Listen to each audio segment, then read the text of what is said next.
To you, Mayor Lawrence, I have none.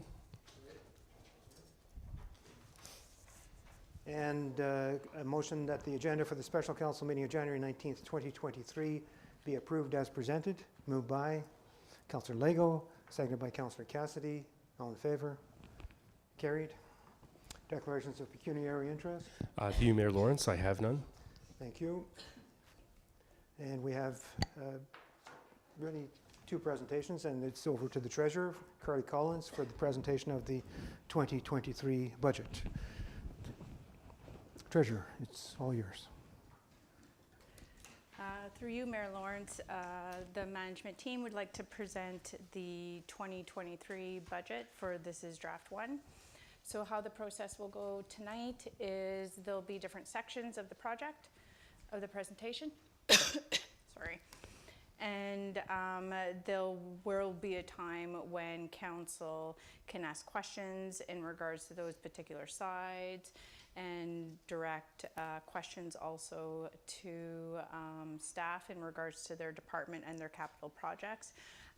Please make sure that when you're about to ask the questions, it still needs to go through normal protocol, through going through the mayor first for addressing. And we would like to thank any viewers that are on right now viewing the budget presentation.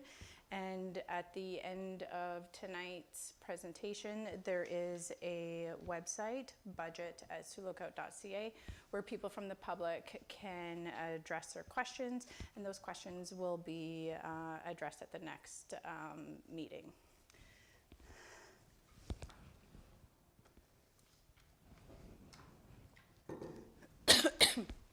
So to start tonight's budget,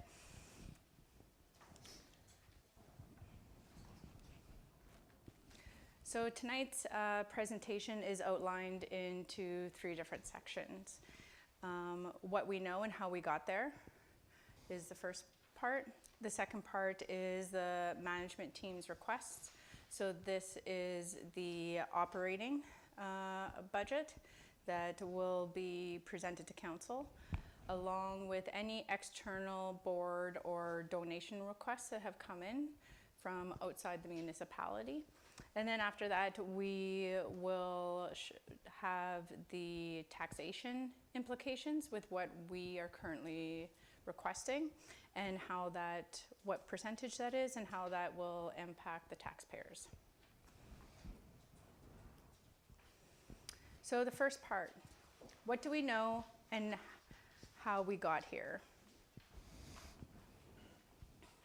So this is a 3-year cap of everything that has kind of occurred within the last 3 years. So 2020, 2021, and 2022. So in amongst these years, the municipality first and foremost was able to secure COVID relief funding that for the municipality of just over $1.5 million. And that was to help cover COVID-related pressures for the years of 2020 and 2021. The municipality also applied for Regional Air Transportation Initiative, also known as RATI, and we were able to secure just under $1.9 million for airport operations with everything that currently happened with our airport. Those funds were used to offset loss of revenue for loans, for operations, and for equipment. Those funds were used in 2021 and 2022.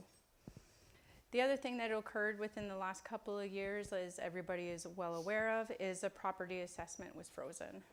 So in 2021, the property assessments were frozen. The Ministry of Finance directed MPAC to freeze the assessments until 2024.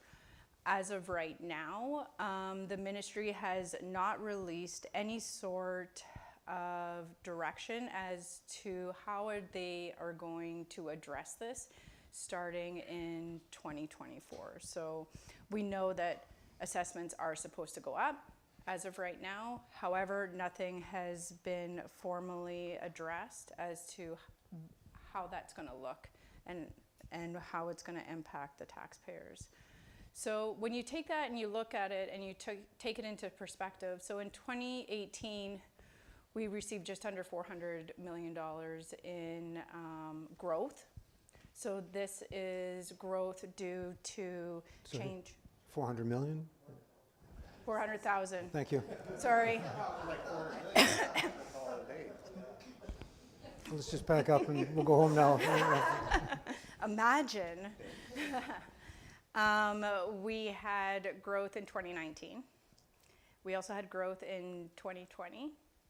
And then the change started then in 2021, where we only received just above $74,000.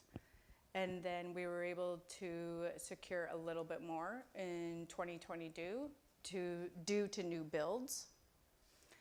And so that's the change in how you see with what everything looked like pre-COVID and then what everything looked like once the ministry froze the assessments. You can see that there's a huge change in revenue from those times. So during those times also, within 2020 to 2022, staff did a lot to make sure that the municipality was not in a deficit at the end of those years.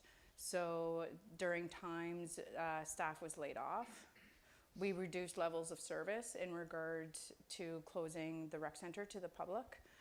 We deferred maintenance on buildings as items and staff were being allocated to different projects due to COVID items that need to be addressed within our facilities. So for example, when you walk into finance, you now see a new wall that's there as pre-COVID that wasn't there before. Training and travel was also deferred. So these were some of the things that management did in order to make sure that the municipality stayed afloat and that we weren't within a deficit at the end of that year. Any questions?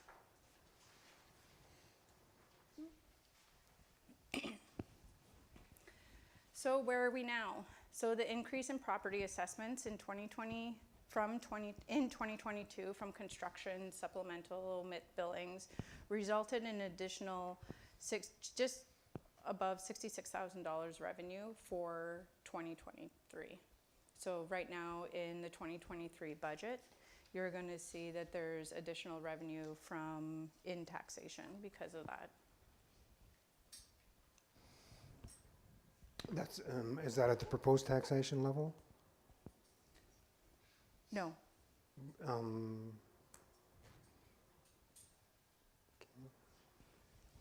You have increased property assessments and there's additional revenue.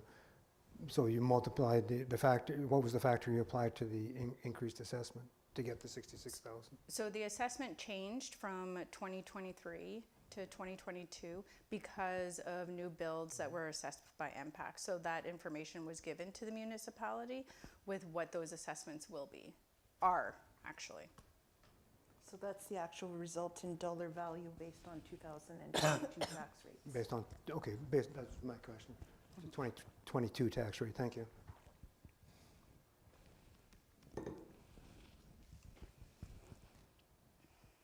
So what else has been occurring? Well, we know that an increase in product and material costs equals an increase in budget to maintain the same levels of service and deliver infrastructure projects. So what are some of the items? Fuel costs, contractors, insurance, runway chemicals, office and cleaning supplies, building materials, and vehicle maintenance. So all these things have increased over the last couple of years. So therefore, our budget is increasing because of this, and to keep the same levels of service as they currently are. So all of this is addressed in the 2023 budget.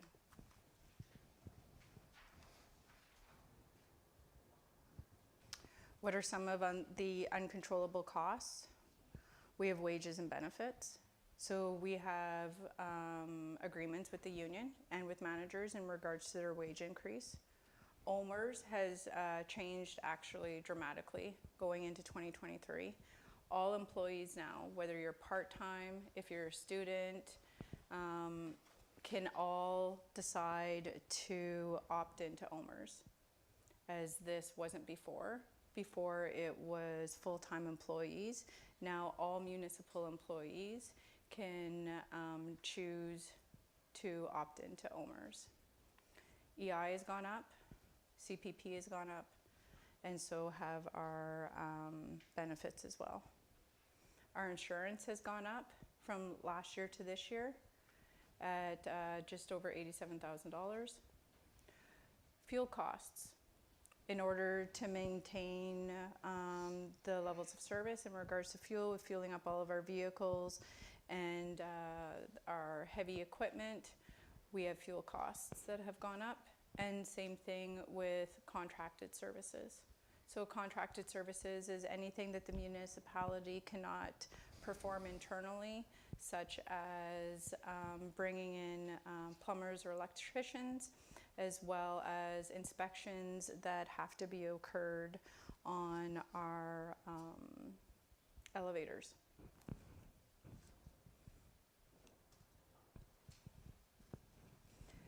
Are there any questions?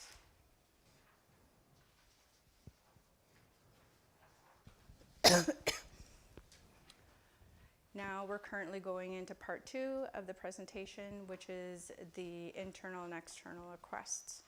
So we're going to be going through each department separately. The managers will come up to the table and you will be able to address each manager of the different areas and ask them any specific questions that you wish in regards to their budget requests.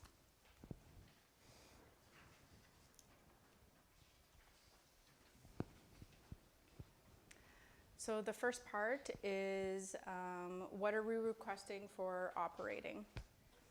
So in your package that you currently have, the bottom line number was 412, 470, 457. Last night at council, council had directed staff to add an extra $10,000 to the Lost Lake Center. That has been added in. Councillor Lego. Why wasn't the 10,000 not put into capital?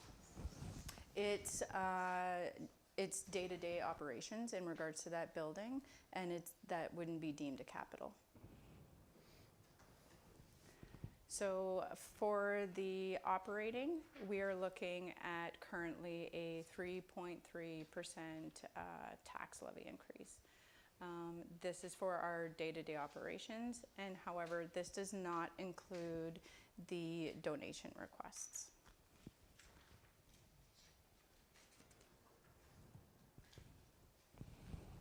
So the first part of the operating budget is dealing with taxation-funded programs and services.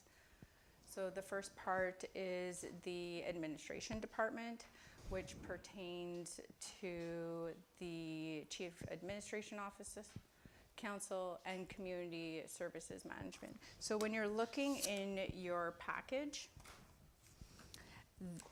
that would be starting on page 1 with reference.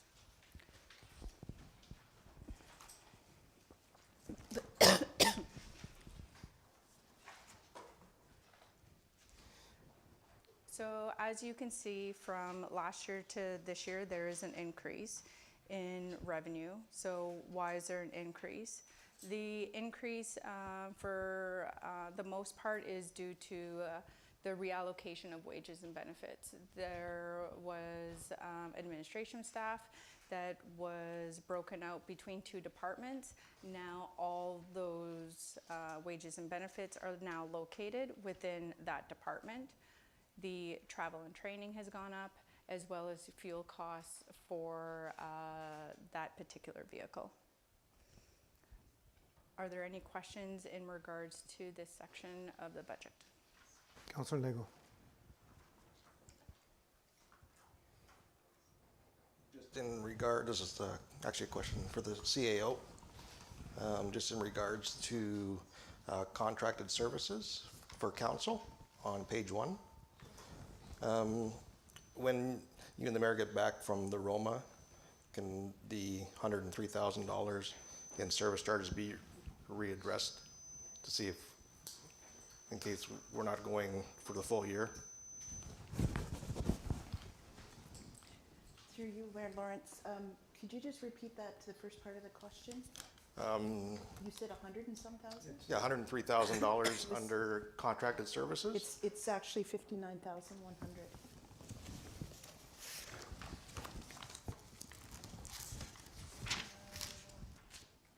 Okay, that must include more than one category. Carly, what was in the contracted services?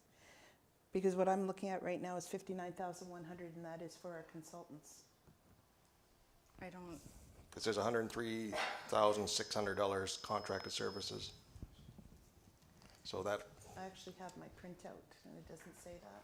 it says it all in all our Yeah. Well, books. I realize that, but I'm looking at something else. CEO is I talking to apologize. Carly right now. so- The straight answer to that is yes. It can be readjusted. Sorry.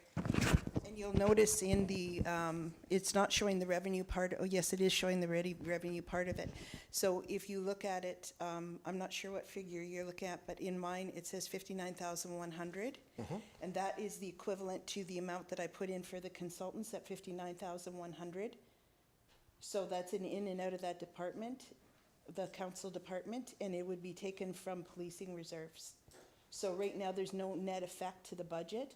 What would happen is after Roma, if we were successful or council decided not to move forward with our consultants, that money would remain in the policing reserves. But right now, it has no net effect to council. Okay, but, We're still going to look at it again, is that? yeah, it's just, for me, when you're looking at it, we have a 59,100 in revenue, and then we have a list of expenditures with the 103,600 in there, for a total of 237,302, which is down from last year, so there's a difference of 35,000 already. So I would think if we took 50,000, but you're saying that the 103,000 is not just all for the, No, what I budgeted was 59,100. I'd have to confer with the treasurer to find out what other amounts are in there, because what it does is it summarizes it in this booklet. okay, because that number is just reminiscent of the number that we gave to pay out for the policing costs. Sorry? That number is reminiscent of the number that I saw when we were talking about the lobbyists for the policing costs. No, that amount was actually 110,000 Okay, that I had in the budget for last year. So we'll follow up on that and Okay. get back to you. thanks. It just, if there's a difference, then that can be taken off of what's being asked for. Councillor Van Breda. Thank you. I have one question about under the council, under the travel and training. We see it went from 10,000 in last year to now up to 35,000 with an increase of 25,000. Do you know, just a quick question, like what made that jump of so high? Okay. What you see the summary, but I see the detail in my budget. So I increased the mayor's travel expenses by $10,000 because we're coming out of COVID, more conferences and meetings and workshops are in person. So the mayor used to actually have a budget much larger than that, so we're slowly bringing that back up for travel and that for the mayor. Councillor, last year, Councillor Howie didn't have a budget for travel and training, and this year I put it in for the 3 new councillors because you didn't indicate that you didn't want a travel and training budget. So I put that in. So there's 3 councillors right there at $12,000. And Councillor Timpson requested the same amount as last year, so there's no difference in hers. Councillor Lego asked to have his remain at 0. That was from last year too. And Councillor Cassidy didn't get back to me, so I put it in at 4. So 0? We just saved $4,000. Pardon me? You want yours 0? Okay, 8. There are conferences that are worthwhile attending for especially new councils. I'm thinking about NOMA. Is a very worthwhile conference for council. Just so you consider that before you take a decision. Okay, good.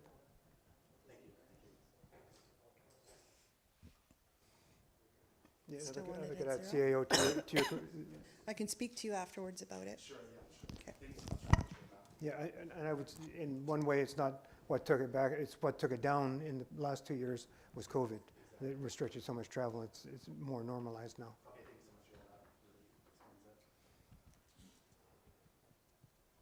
Council, further questions for the administration section? Nothing? So Treasurer, back to you. So moving along, we now go to corporate service. So corporate service includes bylaw, cemeteries, clerk, and information and technology. So if you were to look in your packages, that would start on page 3.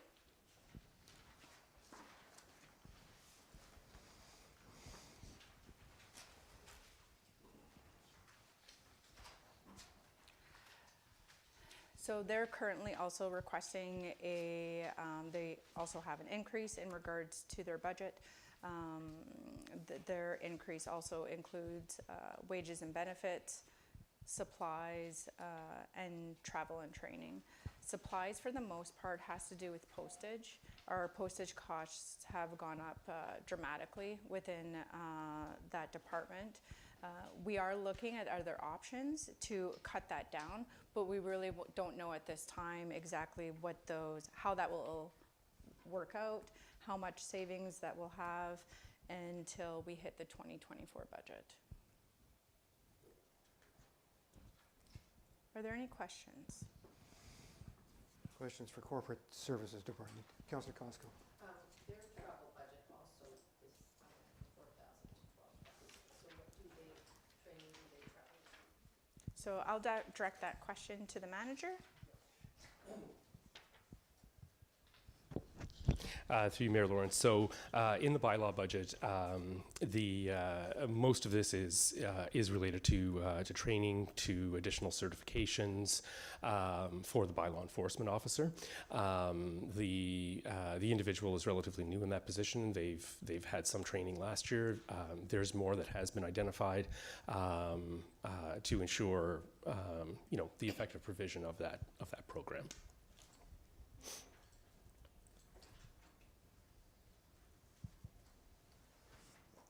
Anything further, Corporate Services Department, Council? Nope. I see nothing, so back to you. Okay. So next we have the daycare department. As everyone knows, the daycare department was transferred over to KDSB, so we have a savings right there. In regards, now we're moving along to development services. I'd just like to make a point on the daycare savings. I was at the KDSB board meeting today and the budget was reviewed and the allocation, the budget isn't finalized. They're sort of the same stage as this. But in the allocation, they show how much of the KDSB daycare budget can be assigned to each municipality by the unweighted assessment, et cetera. And I just note that last year, the assignment to us was in the range of $65,000 of our levy, of our $1 million levy was $65,000 daycare. This year, it's actually $58,000. So the daycare spaces have gone up, and we're paying add $5,000 to that amount. And that amount, that was for a partial year last year, 318. The year before, I believe, was 380. So we're now paying almost $400,000 less for daycare than we were 2 years ago. And from my understanding is the services are gradually building. There's more spaces available now than there were before. I just wanted to note that there was considerable discussion at the time, but it's, I think council's decision last year was the correct decision. Thanks. And of course, staff's work to make it happen. So now we will be moving along to development services. So I'll be asking the development services manager to come on up.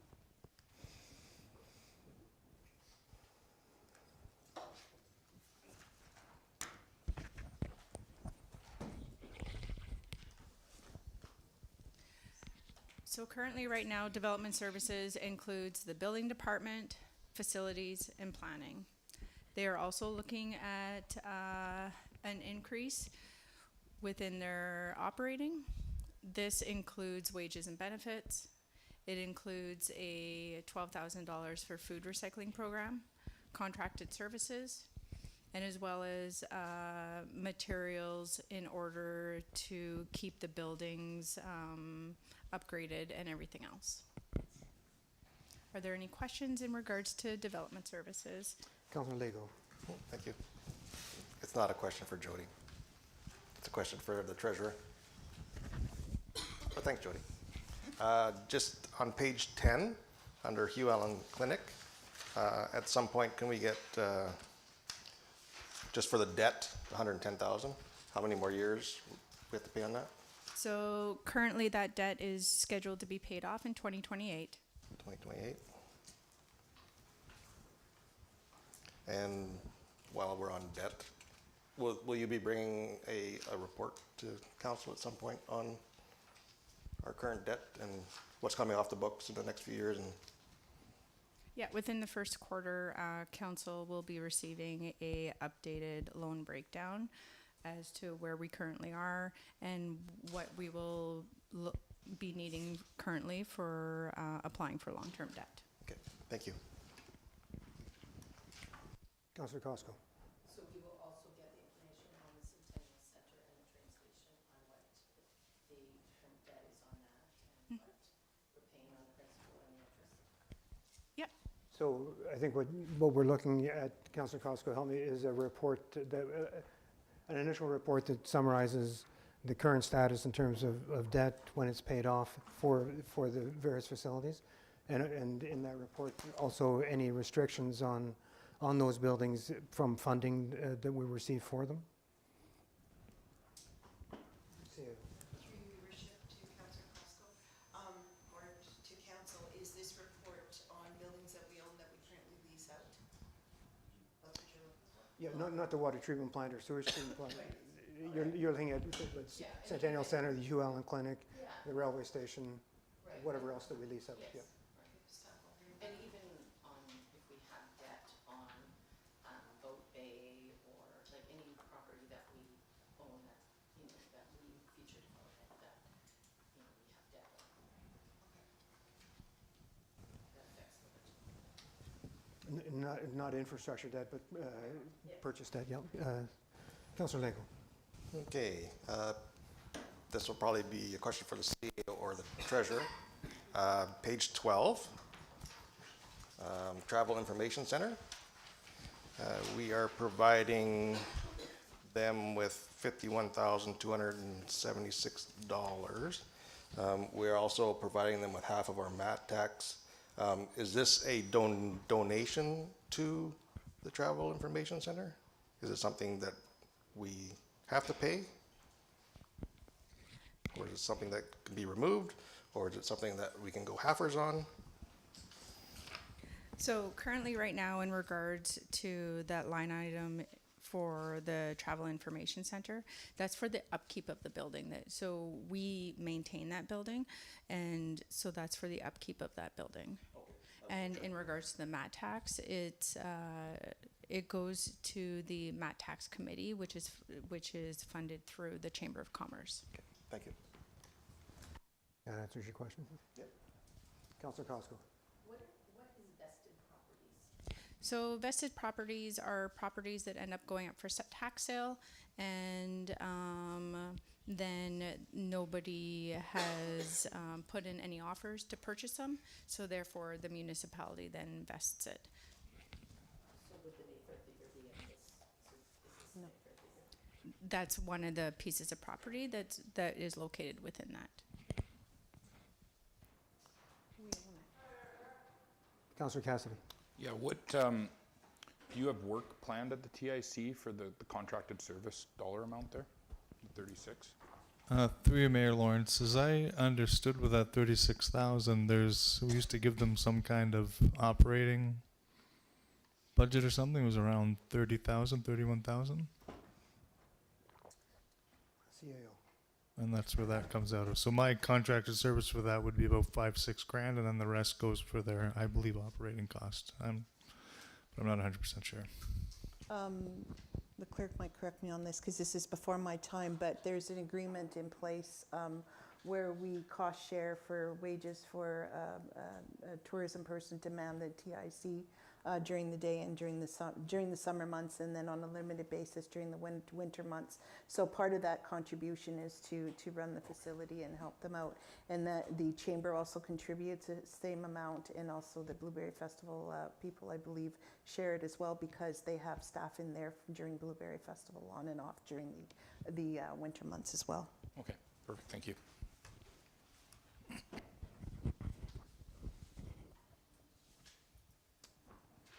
Council, further on development services.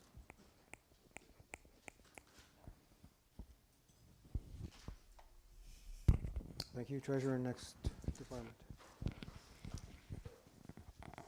So moving right along, we now go into the Economic Development Department. So the Economic Development Department currently has just a small little increase, and that's mostly due to all of it's due to wages and benefits in regards to the increase to EI, CPP, and OMERS. We are now going to move on to emergency services, and I'll ask the fire chief to come on up. Good evening, everyone. Congratulations on your election. Congratulations on your unretirement.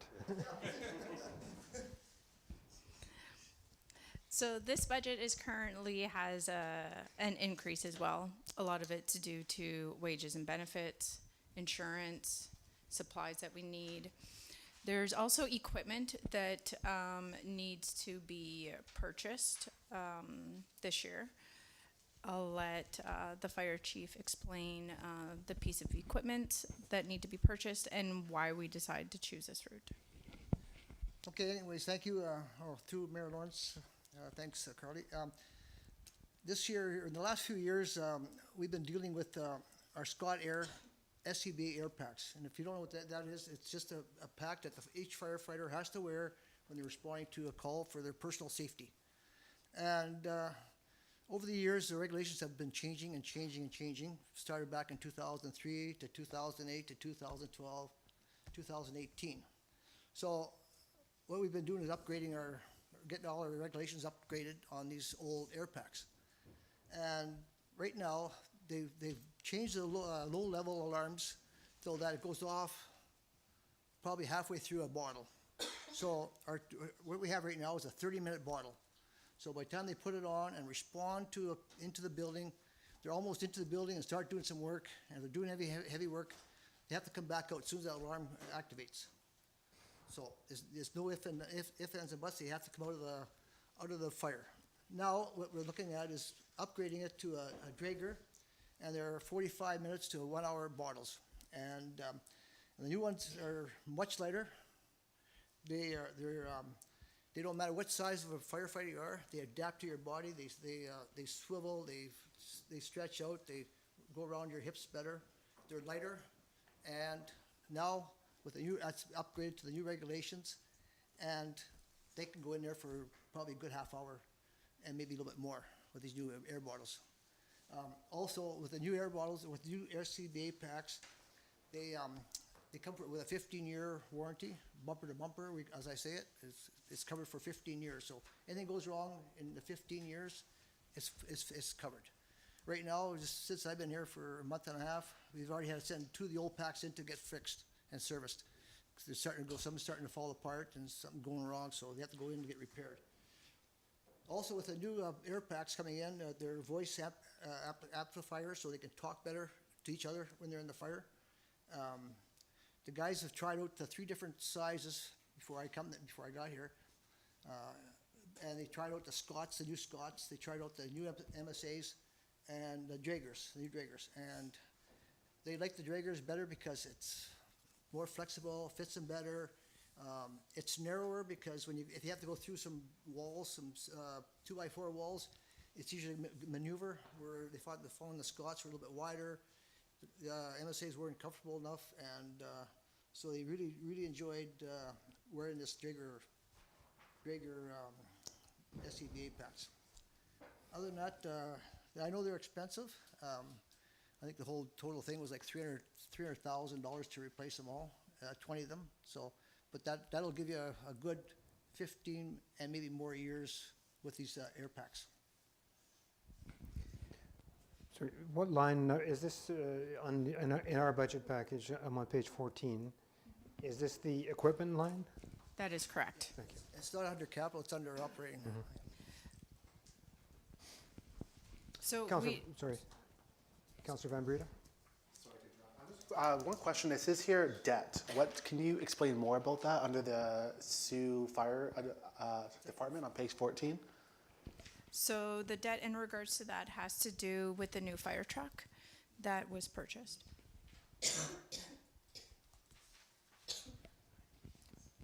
Councillor Costco? Now, I noticed when, since you brought up the question of debt, throughout this whole thing, there's debt. So is there any way that we can get a comprehensive report on what all the debt is? Is there a debt report, like? This is for the treasurer, not the chief. Yeah. So in regards to the debt for the whole municipality, when you're looking at this budget alone, it's at $1.4 million debt in total. Through you, Mayor Lawrence, I think what Councillor Costco is referring to is what Corey asked for earlier. So that report will be coming forward to show what our total debt is, where the debt is for different equipment, buildings, what have you. Yeah, so that will be coming forward.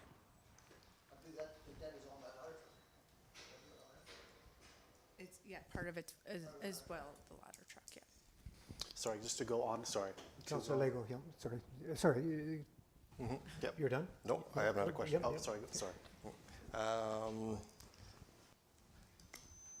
Why isn't is it going to be day-to-day because these things are used day-to-day? That's why it's in operating, this equipment, and not in capital? So there's a couple of different options that we looked at. Yes, so the reason that it's in operating and not in capital is because it's for day-to-day use. We did look at different options in regards to taking out a loan versus paying for over 6 months, and it was way cheaper for the municipality to pay it over 60 months than it would be for us to take out a loan. So we put that option in the budget.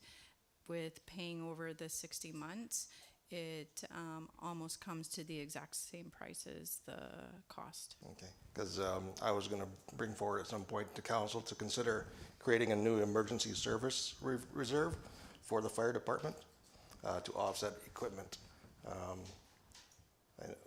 Again, I keep on saying this, but once we get our 2021 audit done, I would like council to consider putting $75,000 into a emergency reserve, service reserve, so they have money available and it wouldn't come into the operating budget.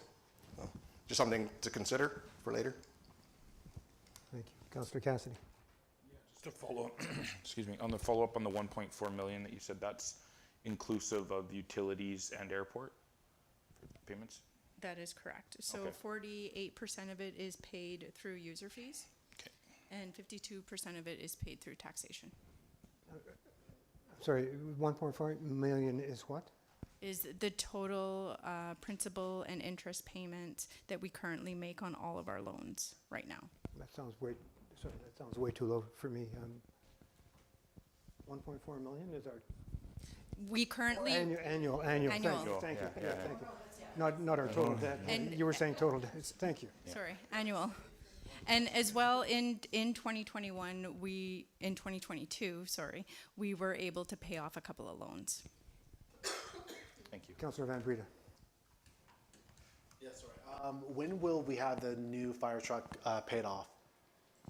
You said it's 60 months, right? Was that, you mentioned before, or? No, that's for the, Oh, the tanks. the tanks, okay. Yeah. Just a comment with reference to the options of capitalizing it versus operating. Typically, when you lease equipment, it's in your operating budget, not in capital, because we don't capitalize it, we don't depreciate it, we don't. And one thing about the fire department is they're always coming out with regulations. An example is our bunker gear. They came out with a regulation that after 10 years, your bunker gear expired. So a lot of departments, a lot of municipalities decided to lease it so that they would always have current bunker gear rather than having a lump sum purchase and then again in 10 years another lump sum purchase. So this was an option that the treasurer and our fire chief looked at for these tanks this time around. And I agree with Councillor Lego that when we know we have to replace in 10 years, and again, it depends on budgetary constraints, whether or not we have the money to transfer to reserves. But yes, I agree with that. Councillor Costco. So this equipment cost is 5 times this amount, and this is shared for the next 5 years? The life cycle of those tanks, I believe, is anywhere between 12 and 15 years. But we're paying $119,000 this year, but you said it's leased we're paying it over 60 months, so are we paying $119,000 per year for the next 5 years? No, the lease of the tanks in itself is actually $76,000. Okay. The rest of the amount within that line item has to do with other equipment that needs to be purchased for the department. And to Councillor Costco's question, are we doing that for 5 years? Correct.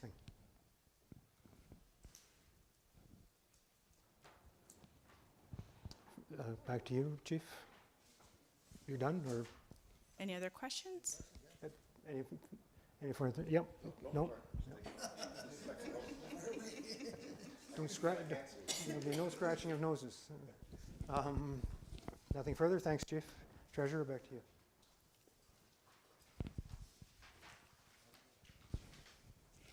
Next, we're moving along to Human Resources, so I'll be asking the Manager of Human Resources to come on up.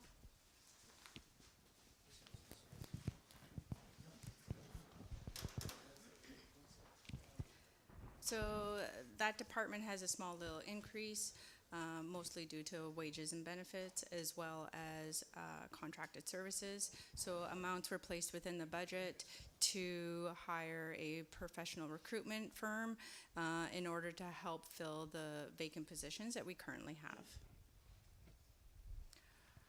Are there any questions? And this would be on page 14 of your information package. Oh, sorry, Councillor Costco. Would the hiring firm be a one-time only thing, or would it be ongoing? The hiring, through you, Mayor Lawrence, the hiring firm would be a one-time per position. Once that position's filled, then that contract would be ended. Now, the other question that I have is the travel costs in this department seem higher than the other departments, so why would that be? Through you, Mayor Lawrence, the travel costs in this department are higher because we do corporate-wide training, we do management training, and then individual training within my department. So we cover the whole municipality. So this is travel budget for a manager, say, outside of your department to go to training? Or no? No, through you, Mayor Lawrence, it is for like a corporate-wide training and then an all-group management training. Okay, so you might be bringing people in to do the training? Possibly, yes. Yep.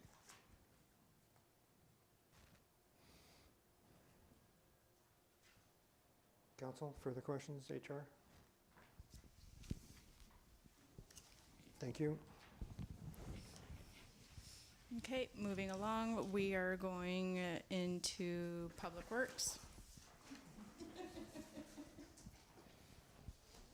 So the Public Works Department includes the municipal fleet, Public Works, Waste Management, and the Infrastructure and Development Management. So this starts on page 14, and it continues all the way on until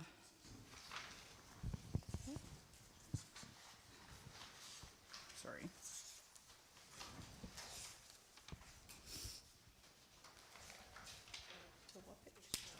Page 26, sorry. So they have a small increase as well to their budget. You're looking at wages and benefits and vehicle maintenance. So all the work and upkeep to all of our vehicles. Are there any questions to the Public Works Manager? Councillor Lego. Question for Public Works Manager. Just a concern that was brought to my attention, that the patching mix, like the hot and cold patching mix was not staying in place and popping out over the last couple of years. I don't know if that's true. It was just something that was brought to my attention.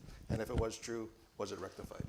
So through you, Mayor Lawrence, yes, the original cold patch we were using was out of Dryden through Miller, and it was definitely, it wasn't as dense tar mixture as the other stuff. So we started buying out of Bruno's out of Thunder Bay. It was a more tar based. It stuck a lot better. So the last half of the year we started using that stuff out of Bruno's. We were hauling it ourselves from Thunder Bay, and it was actually it was only about $1,000 more a load, but we were getting better benefits out of it. Yeah, there's lots of concern from residents that were Yeah, stopping. beginning of the year, the stuff it just didn't seem to really stick or pack very well, and it seems like the product was actually lacking the last couple of years, so that's why we switched. And I just have one more question in regards to the recycling total. So that this will be for the CAO or the treasurer. On page 25, under recycling total. So right off the bat, we have a savings of $53,300. The total is $141,517, but yesterday council passed for the total price of recycling at $120,000. So will we be saving it's $21,000, but will we be saving the $21,000 since we've passed? CAO.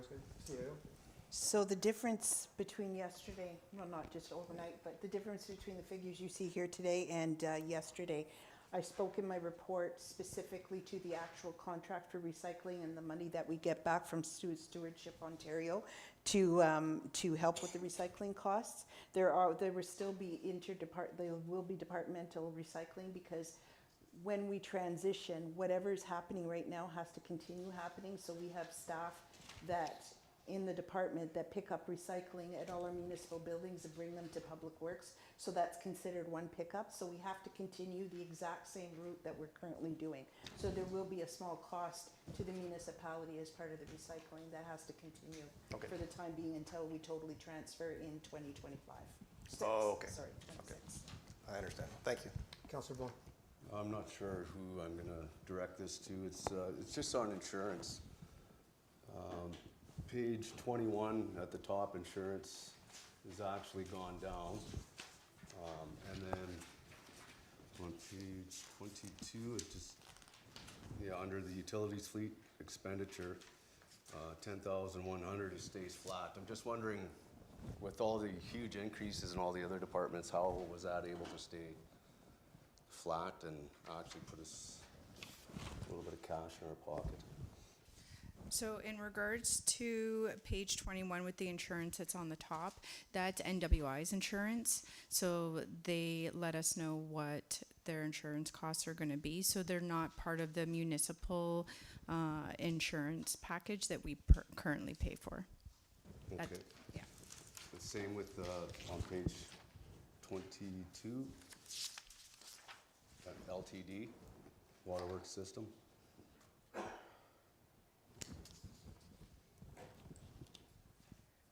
So the debt? No, just says the insurance is staying flat.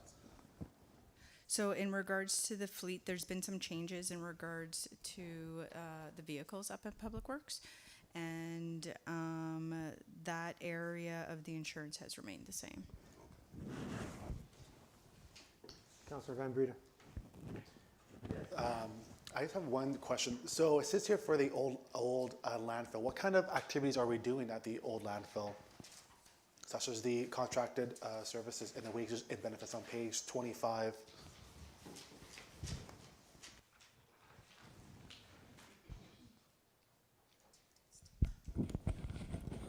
Through Mayor Lawrence, that's for the well testing that we do. We have to do bi-monthly during the summertime for leachate, just because the old landfill shut down.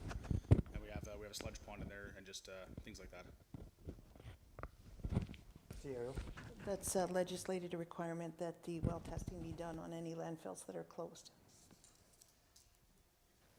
And in part, that's why we carry an item in our budget for future liability for our current landfill to help to cover those costs.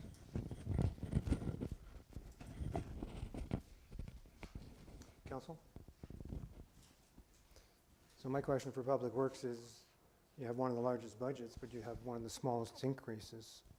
Are you sure you got it right? Are you okay with this? Yes. I mean, I think fuel costs have gone up. Yes. That's all in here. Yes, correct. Okay. Nope. Good.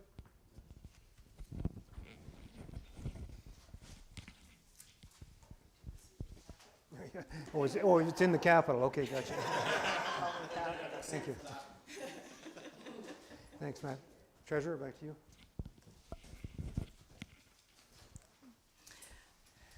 Moving forward, now we're going into the Recreation and Culture Department. So this department consists of Cedar Bay, Parks and Gardens, and the Recreation and Culture. So overall, they have a savings. That savings is due to allocation of wages. So some of the current position for community services was originally allocated within multiple areas of the recreation department, and now that has been currently moved into its own little section of a budget, like a standalone budget. So that's why you currently see a savings right there. Any questions? Councillor Lego. Just a quick question on page 29, summer day camp. I just want to know why in 2022 we projected revenue at $45,000, and then it's dropped by $20,000 to $25,000, even though that we're now opened up and running the day camp. Do we not expect those kind of revenues? Through you, Mayor Lawrence, Councillor Lego, the question you have, actually what happens is the summer day camp, whenever you say people who have grown up in Cedar Bay, the first thing, like in Sioux, the first thing they realize is the day camp would be at Cedar Bay. That carries a different emotion, that increases involvement. But because of the lack of proper, with the flood effect and different things, we have seen different effects causing us to not do the summer camp at Cedar Bay. So we did not want the kids to lose out on the fun, so we did it out of the rec center, which decreased a lot of involvement. But moving forward, we have been planning in a better way to increase the marketing and reaching out to different people and to different sections of the community so that we have more involvement in the day camp. Okay, perfect. Thank you. Thank you. Councillor Bowen.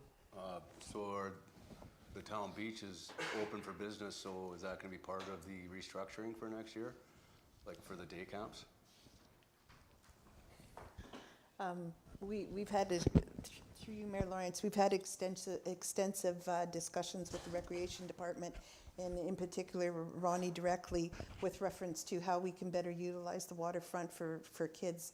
One thing we learned really, really quickly is we wanted to utilize the town beach and waterfront for some of the activities for the day camp, but unfortunately we can't because you have to have full-time lifeguards because you're near water.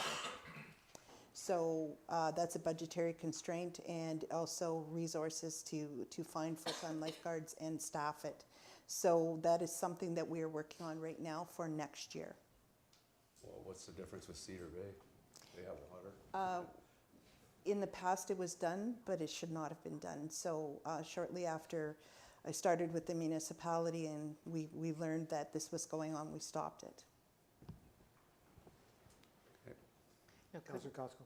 couldn't one of the summer students be a lifeguard?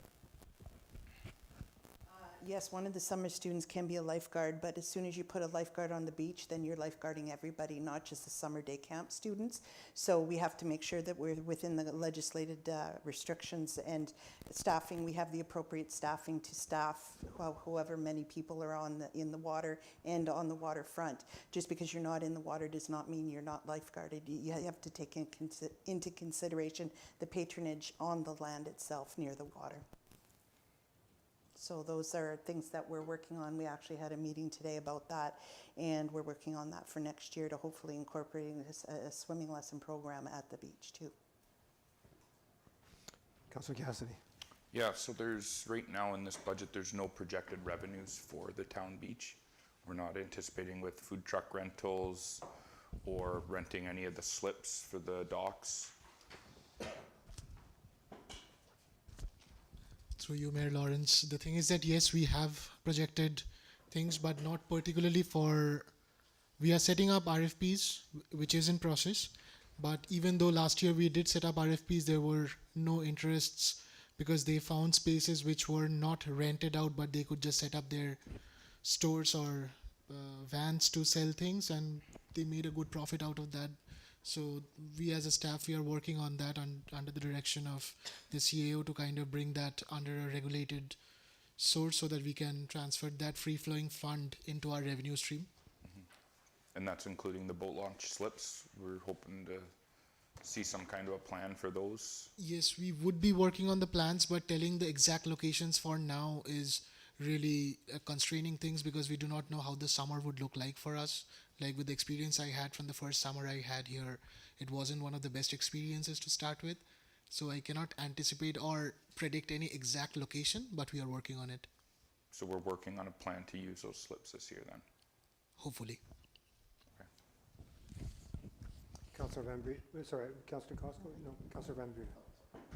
I'm just a bit confused about the boat launches fee. So we see here that in 2020, on page number 27, so we see that in the last year's budget, we made only $35,800, but we see in the 23 budget that we're only going to receive only $30,900. So what's with the $4,900 variance in the boat launch fees? Through you, Mayor Lawrence, actually what happened was we had differential times. We did not have a fixed time for the boat launch season to start because of the water level rise. Like for example, Mile 5 boat launch, we could not even start till mid-June or like late June, early July. So once we start selling those boat launch passes, it becomes a liability of the department to take care of that, and we intentionally, for the safety of the public, we kept it closed. So the starting of the season sale was a bit slower, so that kind of affected the revenue. But, sorry, you're predicting a lower revenue this year than last year? Sorry, through you, Mayor Lawrence. So just remember we're looking at 2022 budget, not actuals. Okay, thank you. So we may not have actually brought in 35,800. So part of it would be looking at the revenue that was actually brought in last year and then adjusting it accordingly. Thank you. Council, further questions? Councillor Lego. Also, just in regards to when I was talking about starting or council to consider a emergency services reserve, I would also like at some point when we do see the audit and surplus to put some money into the boat launches, boat launch reserves, and into boat launch reserves and into Cedar Bay. Again, we can discuss the amounts once we find out what the surplus would be, but I would like to have those two reserves topped up for use this year and use in the future.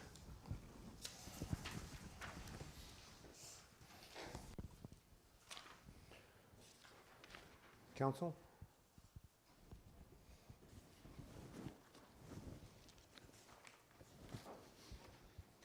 The generic term, this is like tissues and Kleenex, the Zamboni, when do we anticipate the delivery of the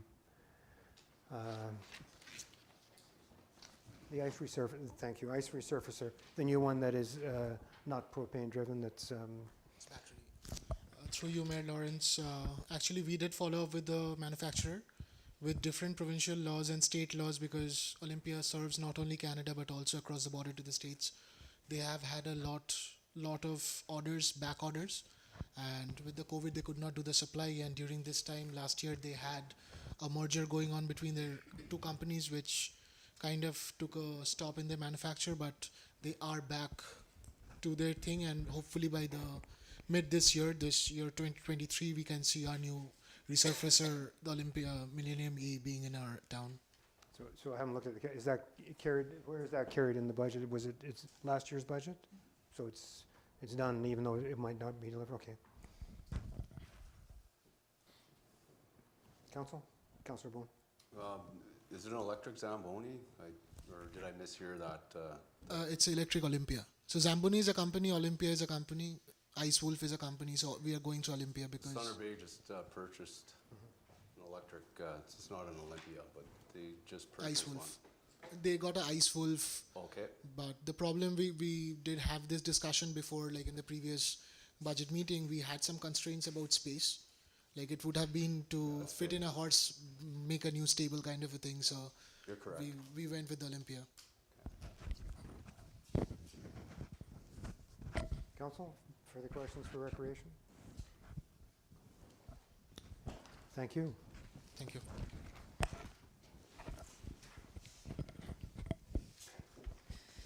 Moving forward, we're into the Treasury Department.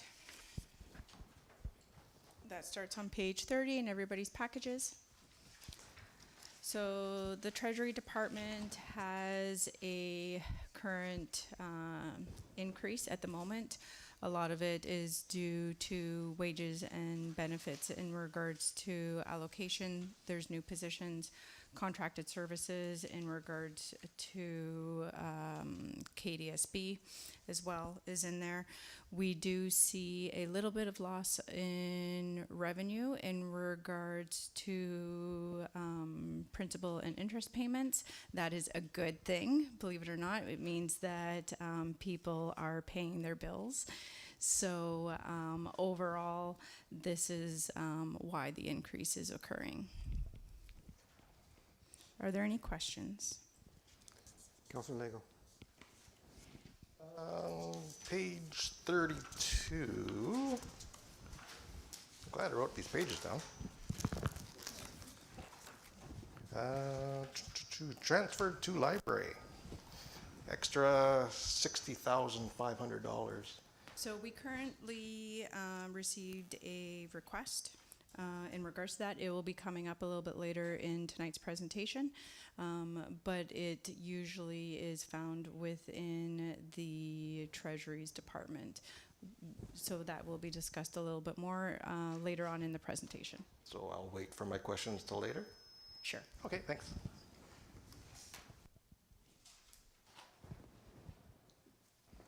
Councillor Costco?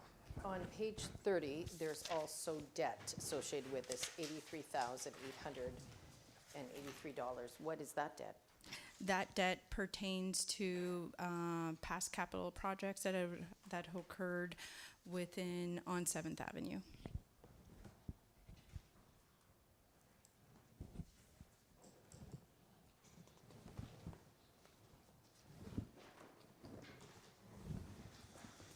Can I ask why it's carried here in this department? So what originally happened a couple of years ago, I want to say maybe 6 or 7 years ago now, there was a huge analysis that needed to be done within all of our loans and capital projects and figuring out what our true where all of our payments went on all of our capital projects, not to get into too much detail.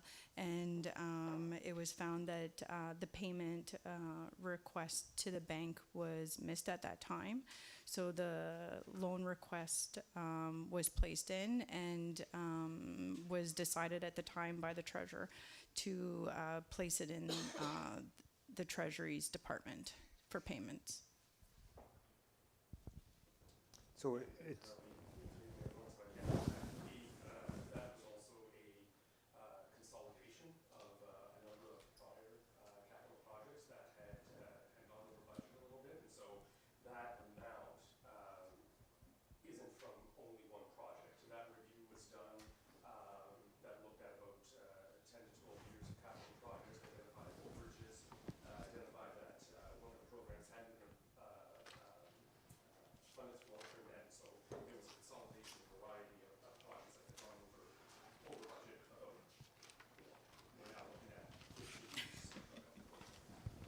So I see the number static from last year to this year. Is that, why is that? We're not bringing the debt down? So we are increasing our principals but decreasing our interest. So overall, it remains the same. When does it disappear? That I'd have to get back to you. I don't know. That'll be in, you can put that in that report. Yeah. Council, further questions for Treasury?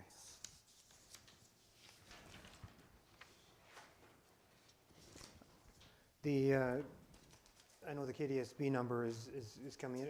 Is the Kenora Home for the Aged, their number will be the same this year? Through what we've been notified, that is correct. We're looking at it to remain the same. And I know the health unit has said already it's the same. Correct. Thank you. Anything further, Council? Thanks, Treasury.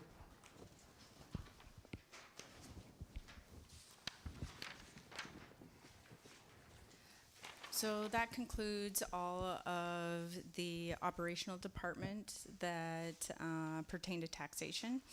So we do have 4 areas of the municipality that is 100% user fee. We have the airport, we have the water and sewer department, and we also have the Hidden Lake landfill. These areas of the municipality are funded 100%. Any sort of surplus at the end of the year automatically goes into their respective reserves. If there is a deficit at the end of the year, then we pull from those reserves in order to maintain a zero balance so that we do not have to use any sort of taxation dollars to offset those 4 areas. Are there any questions in regards to those areas? Councilor Lego. Yep. In regards to the landfill, is there to be another surplus for 2022? We're currently not done all of our adjustments and payments for 2022, but as of right now, everything looks good. Thank you. For the airport, just a question on, you've relied as the municipality did on COVID relief by a different name for the airport. The passenger movements, got the numbers the other day, we're back at about 60% of what we were pre-COVID, something like that, 60%. That must hurt revenue, and how are we going to be this year? Through your Mayor Lawrence, the passenger movement numbers affect our capital savings and capital dollars only. Oh, I have to know that. Right, I can't just sit here and yell anymore. Sorry. I'll start that over. Through you, Mayor Lawrence, passenger movements contribute to capital dollars only. So our airport improvement fee agreements with the airlines, it clearly states that it's capital only. So that being said, we're not putting as much money away as we normally do for capital, and that's what you can see in this 2023 budget. We're going with the basically bare minimum and things we do need. Not that we don't, we just buy things for the sake of it, but but yes, to your point, the numbers are still quite down. We thought recovery would be a lot quicker.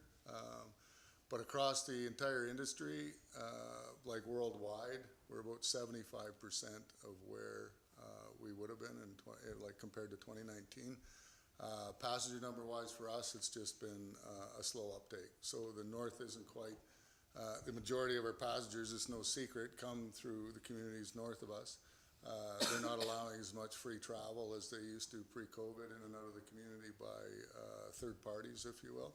And it just seems that themselves, like people aren't traveling as freely as they used to be. Perhaps they're not, prepared to quite yet or whatever. The good news is though, in the last quarter of 2022, the numbers basically doubled the previous 3 quarters per month, the monthly numbers. So the numbers are looking good. Like we broke over 90,000 this year. I know that sounds like it's not much. I'm sorry, from 161, but the trend is headed in the right direction. So we're looking at a better year next year. Will we be back to 2019 numbers by the end of this year? I would have bet on it a year ago. I'm not betting on it now, but it will definitely be a marked improvement, so that will help. But I want to say the good thing is, even though passenger numbers are down, aircraft movement numbers are pretty close to being back to where we were, and that is our bread and butter for operating, so we're in pretty good shape. And there's no, the federal fund, relief funding for COVID, is that over now? Ratty has come and gone. Yeah, absolutely. So we're back on our own now. Thank you. Any further questions for airport or any of the other divisions covered here?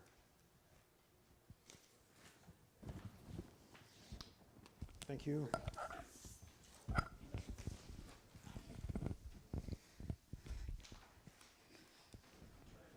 So that concludes all of our internal budget. We are now going to be moving towards external requests that are coming in from outside of the organization. So the first one is the Sioux Lookout Public Library. So for their current 2023 operating budget, their total operating budget, they're looking at just over $384,000. What they're requesting from the municipality from taxation is just a tad above 365. So in comparison to last year the municipality transferred to the library 305. So they're looking for a increase. They are currently open to the public as of right now 36 hours a week, and they have 2 full-time employees, 4 casual clerks, and 1 summer/student currently working there. The CEO from the library is here to answer any questions in regards to their request. Council. Hi everyone, pleased to meet you. Good First evening. time here. Yeah, maybe you could introduce yourself. We haven't formally met as council. Sure. Hi everyone, my name's Sean Bethke. I'm the CEO at the Sioux Lookout Public Library. First time to council, so pleased to meet everyone here. And yeah, I'm looking forward to discussing with you what we're doing at the library and how you can help us out to do a little bit better. So council, questions? Councillor Lego. So the library is independent from the municipality, and it has its own board, correct? Yes, exactly, under the Public Libraries Act. And you do not pay rent to the municipality? No, we do not pay rent to the municipality. Okay. I would also, this probably won't be for you, since you're new. I would also like to find out from either the CAO or the treasurer what the municipality provides the library in kind services through either corporate services, IT, clerk's office. I know that in development services through facilities, we provide you another $19,000 for 2023. 2022, we provided you with near $24,000 in extra work from our facilities. Also, I'd like to find out what finance, in-kind finance does for the library, any HR work, who pays the electricity and water, and also how much the municipality, is the KNet system still in the basement, the computer? Yes. And then I would like to know what we get from KNet to house that system. It's a lot of questions. In regards to utilities and hydro, the Sioux Lookout Public Library pays those expenses. CAO. It's a loaded question, so we'll attempt that. What I'm going to do is we provide a number of services in kind to the library through different departments. So what I'm going to do is refer to each of those managers to say specifically what their department provides. as well, the KNET too. Brian will be able to answer that question as well. So I'll start with Brian, our Corporate Services Manager. Through you, Mayor Lawrence. Thank you, Michelle. From the corporate services perspective, the primary supports that we're able to offer the library is through our IT division. And so we do provide some IT services to the library. With respect to the agreement with KNET, we do house some of their equipment in the basement of the library, and in return, we have access to their high-speed internet service for the entire corporation. So that's the arrangement we have with KNET. We have access to it at no cost. Correct. We do not pay. Megan, our HR Manager. Through you, Mayor Lawrence, the Human Resources Department maintains a personnel file on each employee. We monitor or manage their benefits and pension, and we also provide advice regarding any disciplinary or termination procedure. And Carly, from a finance perspective? In regards to finance, we maintain all their banking information as well. We balance all their books. We pay all their invoices that currently comes in. We do payroll. We help with the audit. So most of the information for the audit for the Sioux Public Library flows through the finance department. Any sort of information, additional information, then flows to the public library for additional stuff that's needed for the auditors. We do accounts receivable as well for them. And I believe that's it. From a development, the building itself, from Development Services, Jody Brinkman.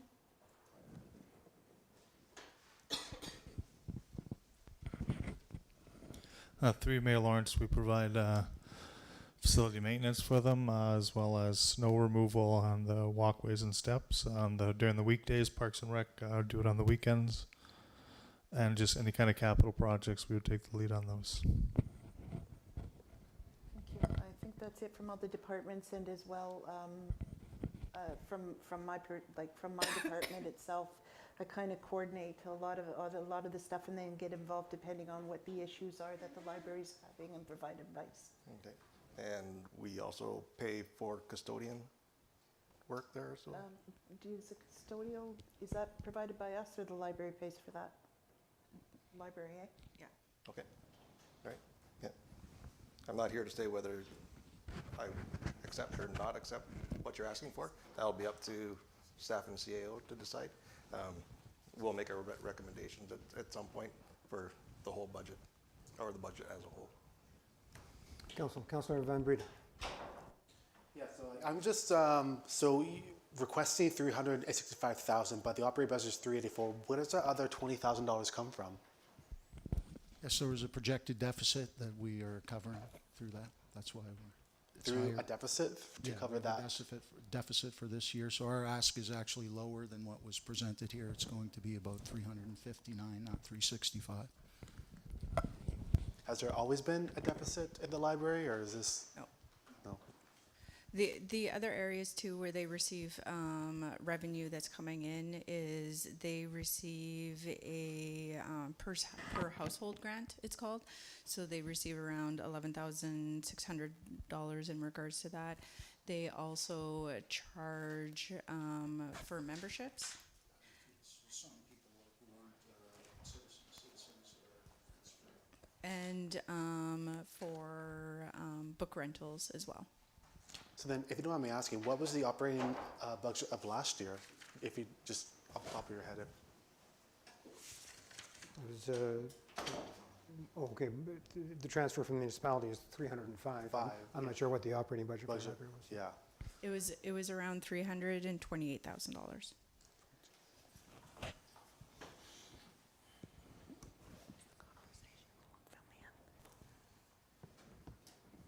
Councilor Costco. So what is the increase in the $65,000? Like, why are you asking for additional funding? So as you were presented earlier by Carly, the treasurer, we have increased inflationary costs. All of our costs are going up. We've outlined in our budget the various lines that there's no wiggle room on. We have contracts, we have to pay those bills, we have to pay our utility bills, all those things, right? So there's an increase there. We have increases in salaries in terms of we had a universal job assessment done, pay equity done. So salaries have had to go up to keep with pace with what is legal. The library has cut 2 positions, 1,900 hours out of our budget in our ask. So we are reducing our costs and trying to present careful stewards of the public money.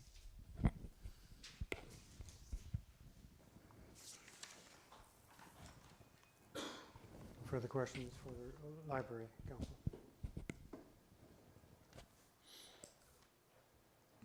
Not tonight. Thank you. Thank you very much.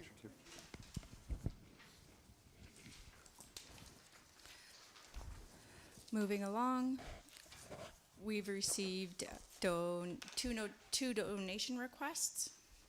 One is for Nordic Nomad Ski Cross Country Ski Club, and the other one is for the Material Girls Guild.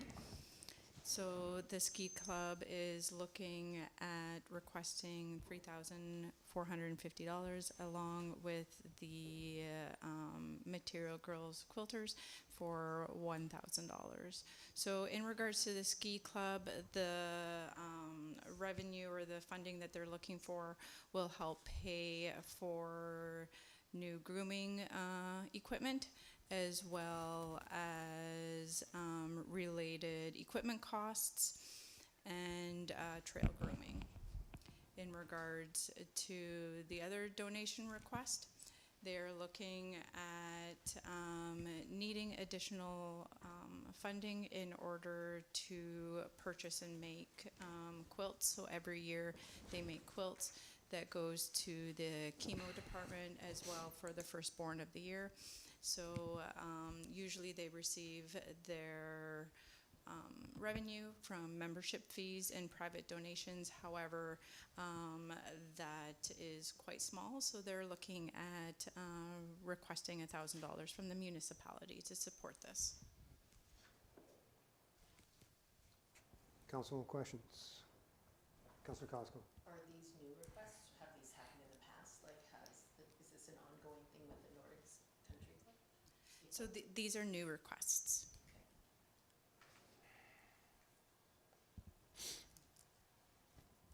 Councilor Cassidy. I guess my question on the Nordics one would be, like, we're buying the equipment for them to use.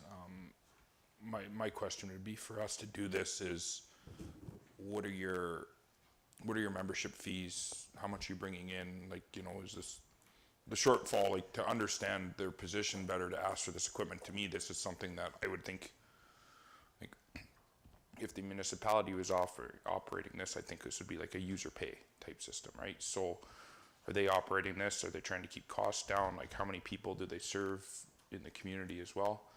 That would be my question. I know it's a small request, but I think the precedent we're opening up here could grow quite a bit. So we currently just received that information, so that information can be passed along to all the managers after this budget meeting. Be great, thank you.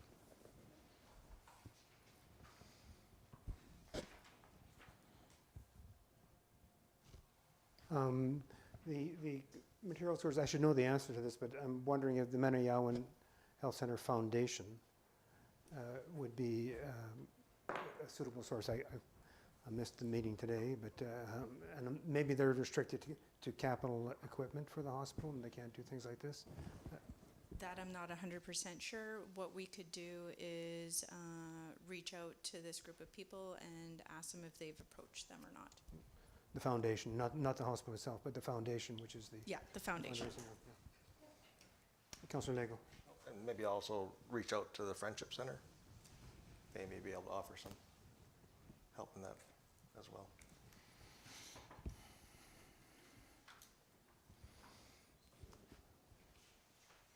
Anything further on these two requests? No? Carry on, Treasurer.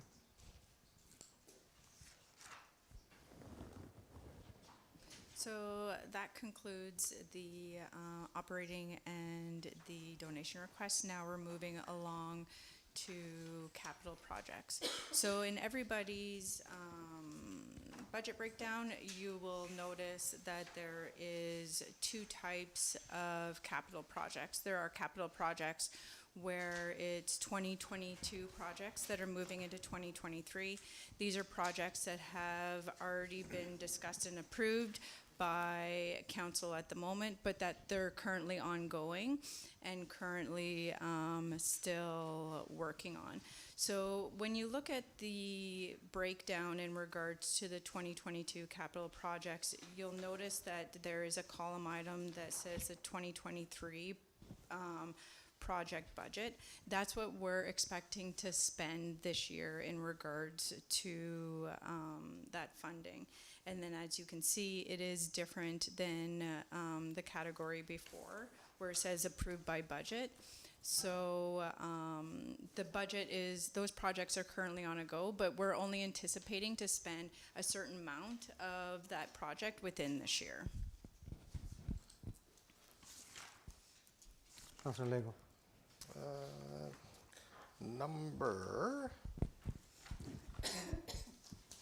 Number 19, the wastewater treatment, the CTU.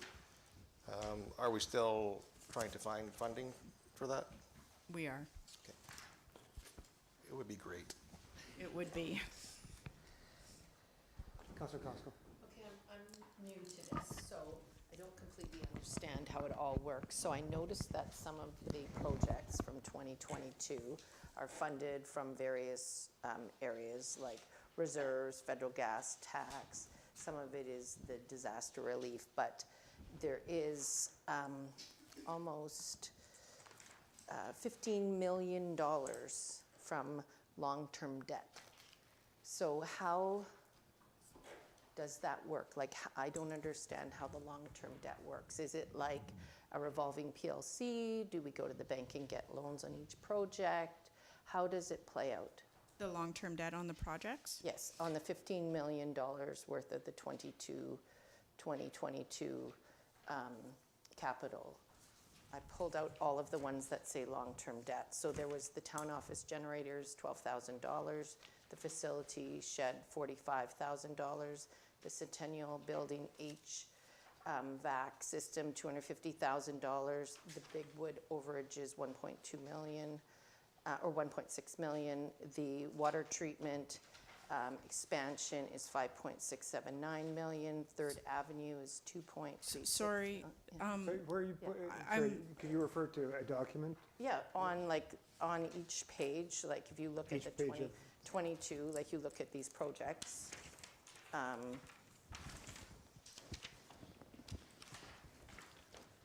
It would probably be easier if you just gave the number that's on the sheet. Yeah, it says going to long-term debt. So I'm not understanding, like, let's say on page 10 or 7 of 10, it says on, the water treatment plant expansion, initiation, third design, and it says long-term debt, $5.679 million. That's revenue, right?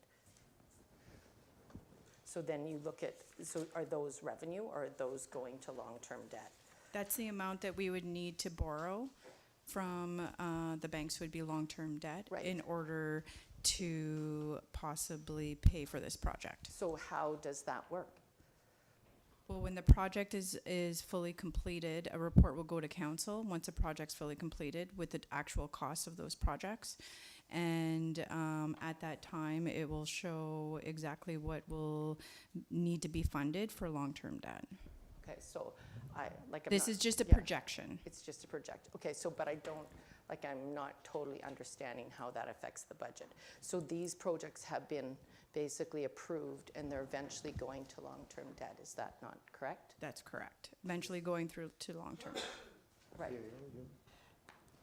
To possibly help explain it a little bit better, if you go to this spreadsheet in 2022 and go to number 19, what it is we put, what we do is we put what the estimated total budget is. It doesn't mean that we're actually going to long-term debt right away with that. That through the phases, it will come back to council. So what we're asking in the 22 budget, which was approved by council, was to put $156,000 into the design of the CTU unit. So to start the engineering. And throughout the process, we also look for funding opportunities. So by the time we get to the point where we're making a decision to actually go ahead with the project in its entirety, the actual construction, that's when we come back to council all the way through, but that's when we determine how it's going to be financed, because by that time, we may have been able to find funding resources through different programs for the feds or the province to fund it. So we did already go once to a funding program, but we were denied for the CTU unit. Doesn't mean we can't reapply, but right now, there's no funding programs out for it. But by the time we go to do it, there may be. Okay, so does it mean, because I don't completely understand how it works, so does it mean that we've committed to do this project, but we don't have funding? So you're going to keep going after funding, or else it goes to long-term debt? So throughout the process, what we do is we finally come to council and we say, this is what it's going to cost, this is the design, and we get approval to move forward. At that time, if there is no program or funding for it, we will ask to have that cost fund long-term debt, like financed through long-term debt at that time. But right now, it's not a fait accompli, Fully completed. my French is saying. It's decisive that yes, we're going, although it is needed. So that's why we're putting it on, because for expansion purposes, we need to put the third CTU unit in. Right. Okay, so my understanding, because it says it's from the 2022 capital budgets, so it's a need that we have, but it has not been, it's not started yet. It's not in the works. Is that correct? The process has started. So with any major infrastructure project, we always start with the design phase first, and then we progress during the different stages. So what we're doing here is we're telling you, the capital need we're projecting right now is 5-point-something million, okay? But this is what we want to spend this year on it. So right now we're in the design phase of that project. So we haven't gone right to the tender documents and actually putting up the tender for the project, but it will come eventually. And once it hits long-term debt, et cetera, it actually is paid through user fees because it's wastewater. Is that not correct? Okay. So, I mean, it's a debt, but it's not part of the general taxation budget. It's under user fees. That's correct. Okay, so even though it says long-term debt, that is probably not being paid with long-term debt, right? Well, we are paying for it, but it's coming from user fees, so not the general taxation through our budget. So we still have to record it in our budget as a line item for debt for that CTU unit, but it will show revenue coming from the water and sewer reserves, utility reserves. Okay. Does that help? Yes, it does.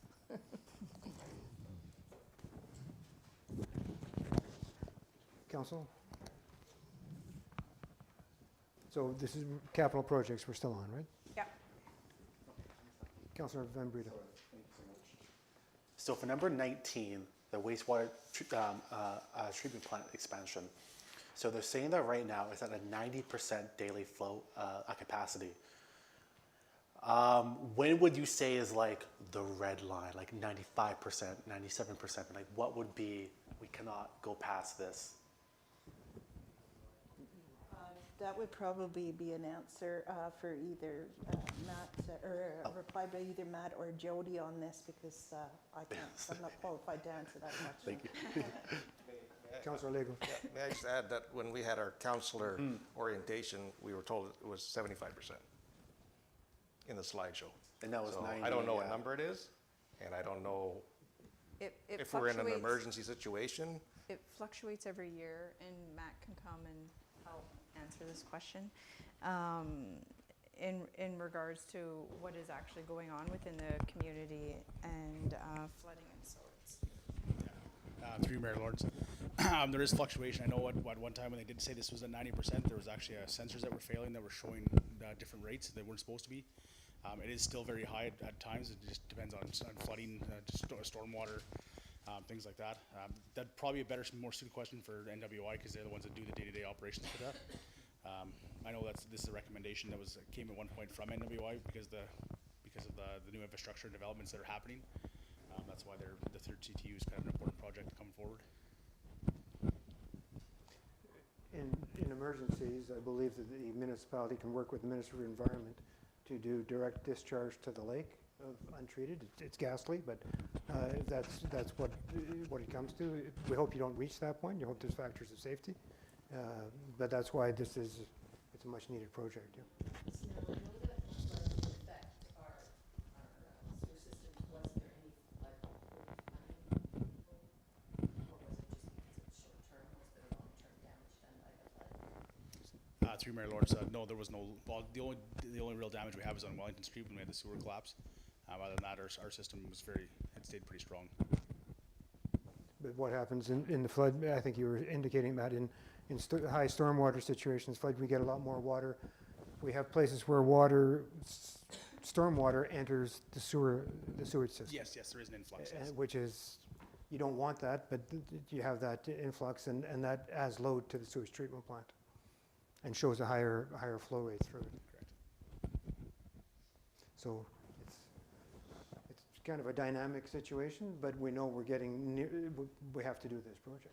In order to facilitate the conversations that we've been having in the past couple of years, in order to facilitate expansion, we have a project right now that could potentially go ahead to add condominium development, which would affect that line going into the sewage treatment plant as well. So there's extra capacity there. There's also there's a hotel. Sorry. Extra load, not capacity. That's what I meant. Yeah. I mean, it needs extra capacity. That's what I meant, to be able to treat it. There's also a hotel property that has been purchased next to the Sioux Lookout Inn and Suites for hotel development as well. So there's definitely extra impact because of development that's going to affect the system. So it's something that we seriously have to look at. Councilor Van Buren. Then also, okay, so once this is completed, I guess how much more years do we have to grow until we have to add more? So is this a good kind of Band-Aid for the next generation, or is this going to be, we're going to have more updates and more upgrades, let's say in the next 5 to 10 years from now? Through Mayor Lawrence, that would all depend on development.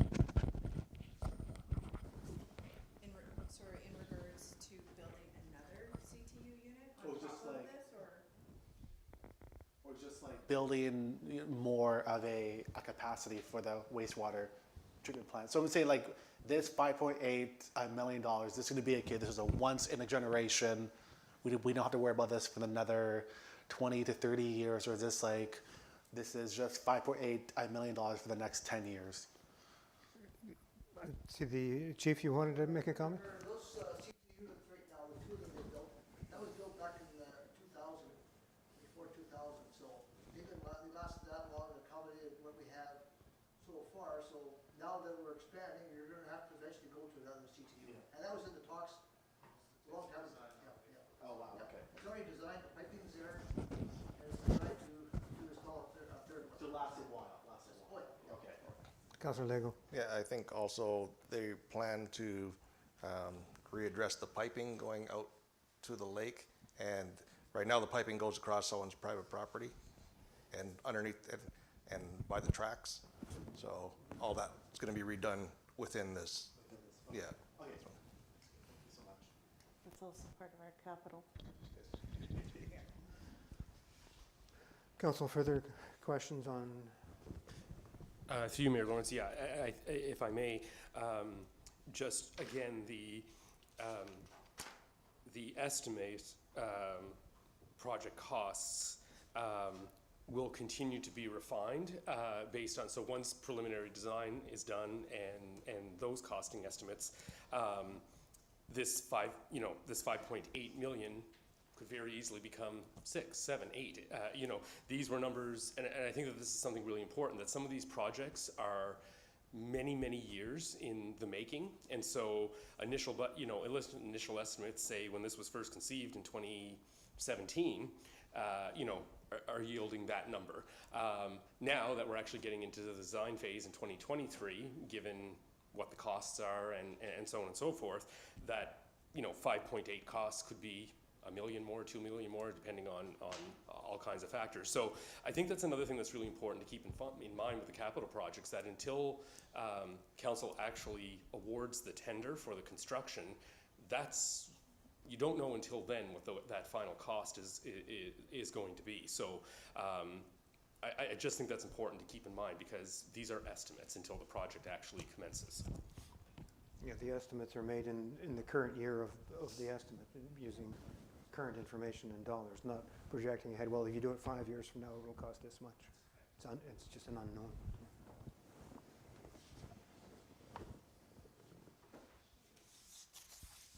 Nothing else further for capital, council?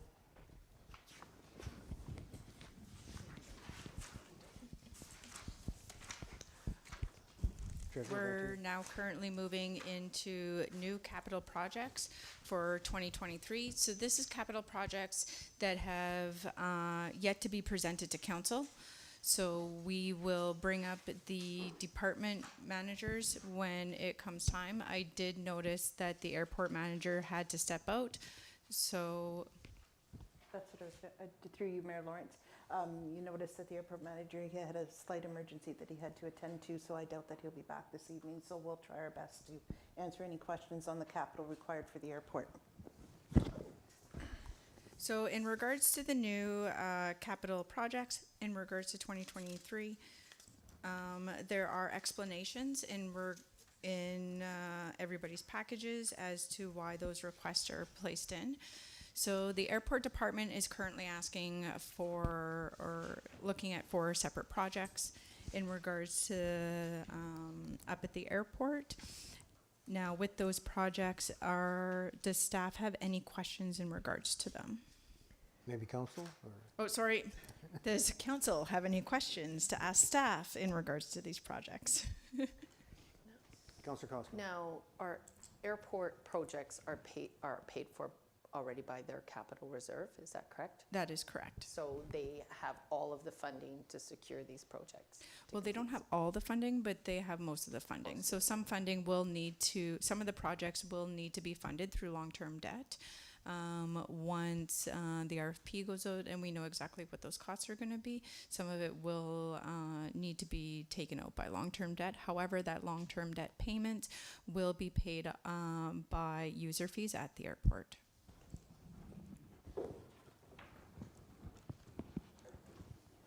Thanks.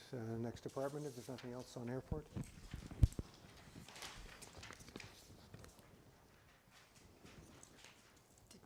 Did you have a question? Oh. Okay. Right.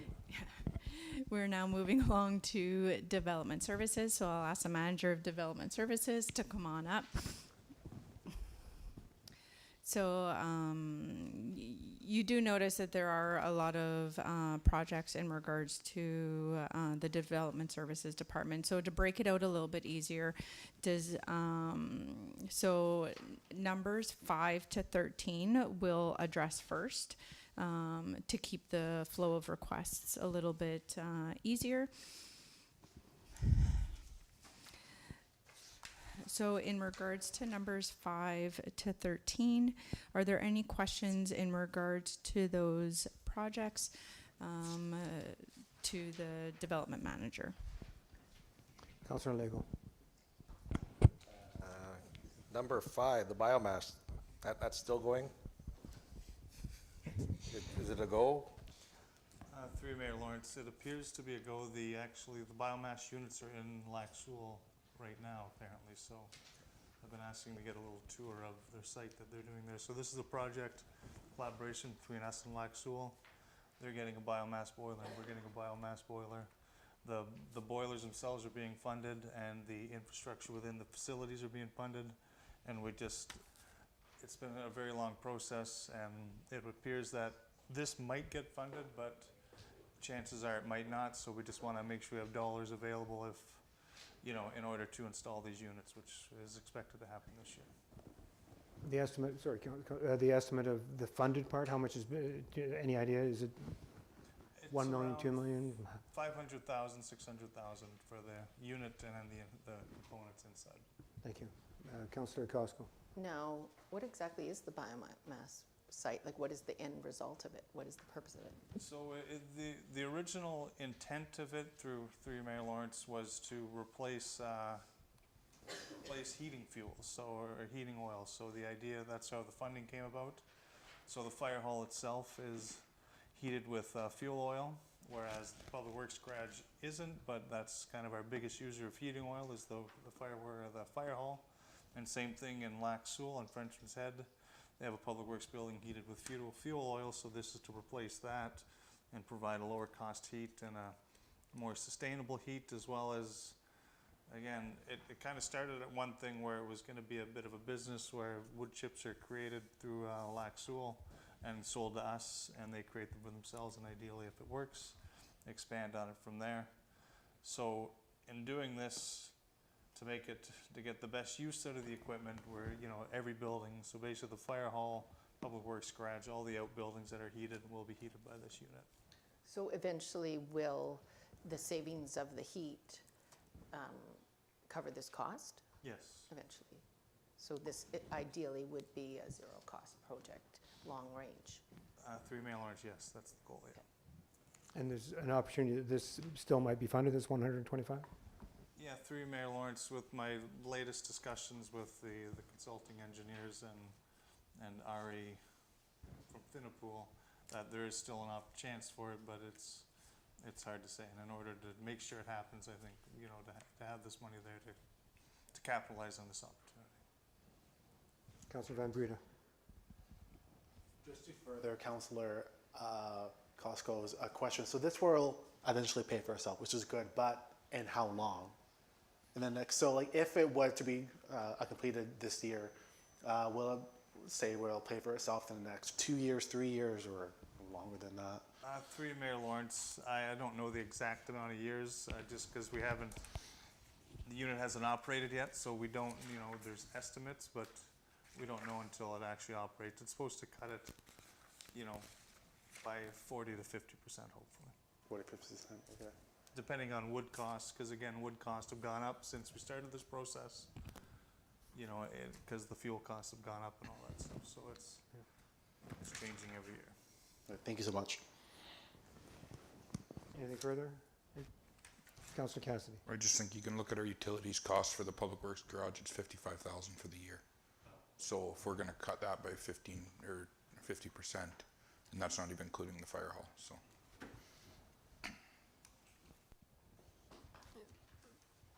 So you're open to questions on any of these items, 5 through 13, right? Council? No. Councillor Costco. Now, how many of these projects are being funded by long-term debt? It's listed right there.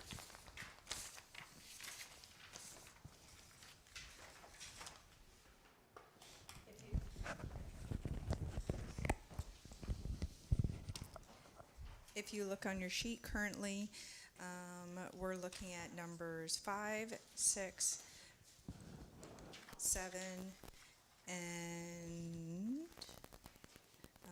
10 and 11.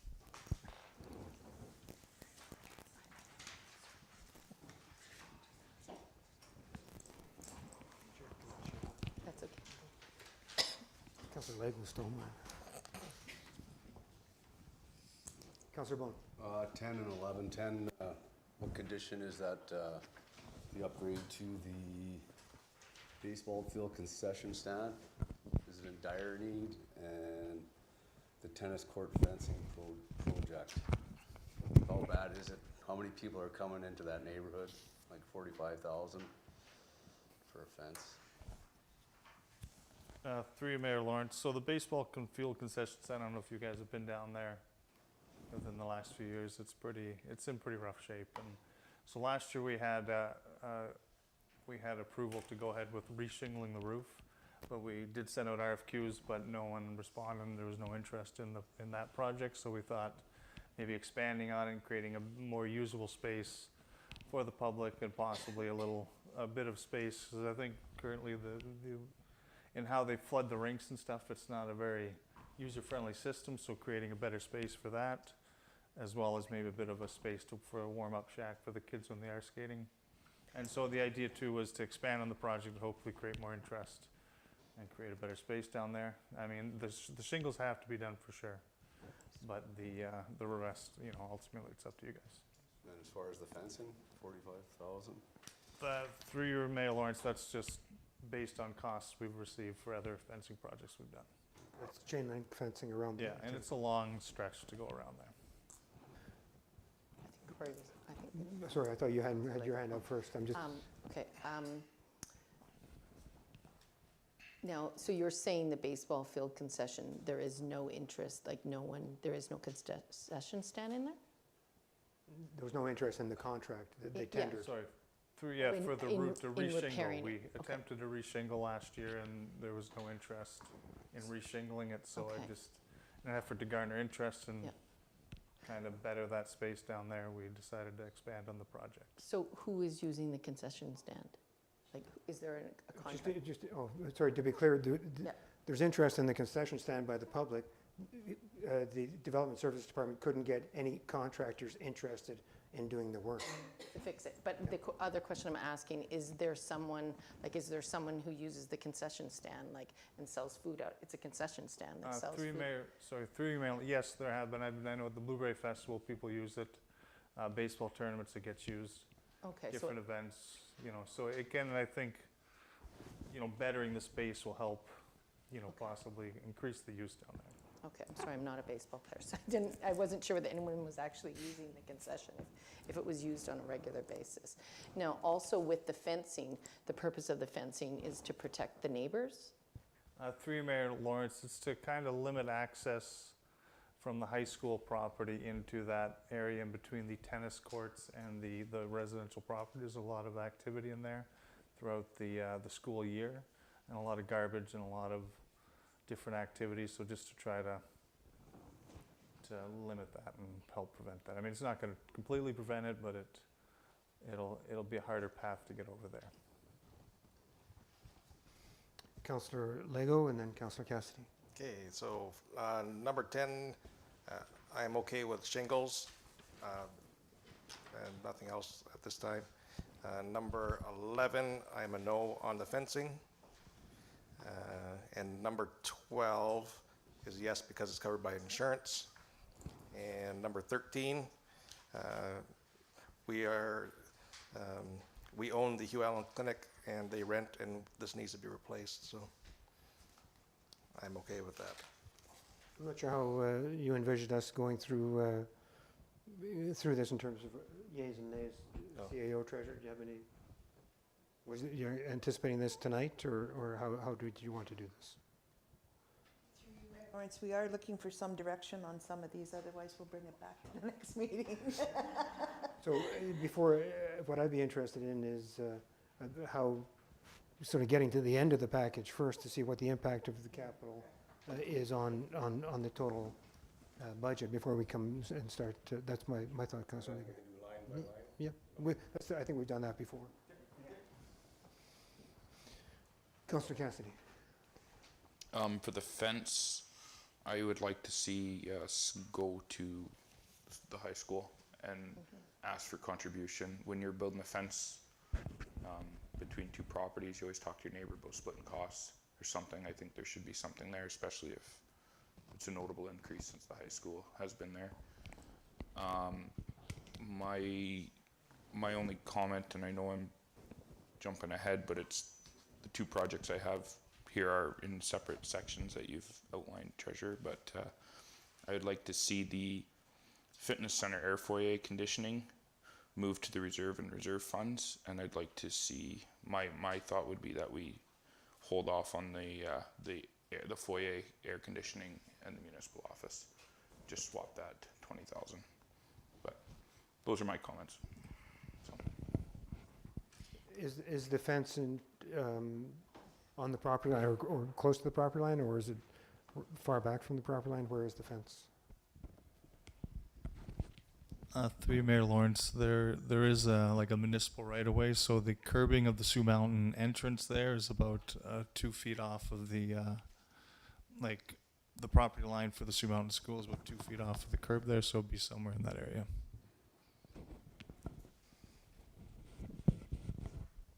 Anything else on 5 through 13? All right, so we'll move on to the next one's treasurer.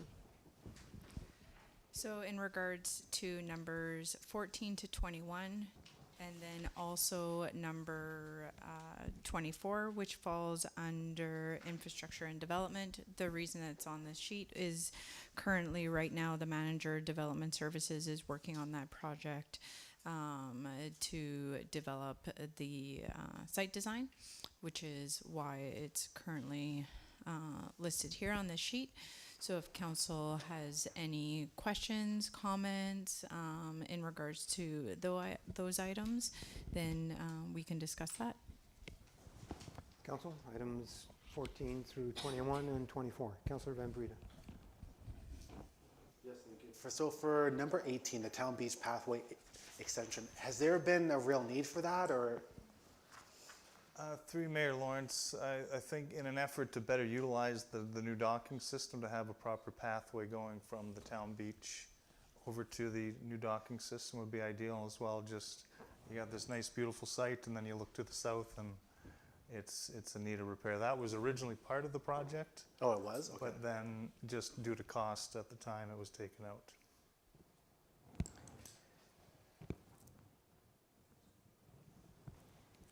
Councillor Costco. Now, is that not a project that we could hold off until we can access the accommodation tax? Through Mayor Lawrence, that would be council's call.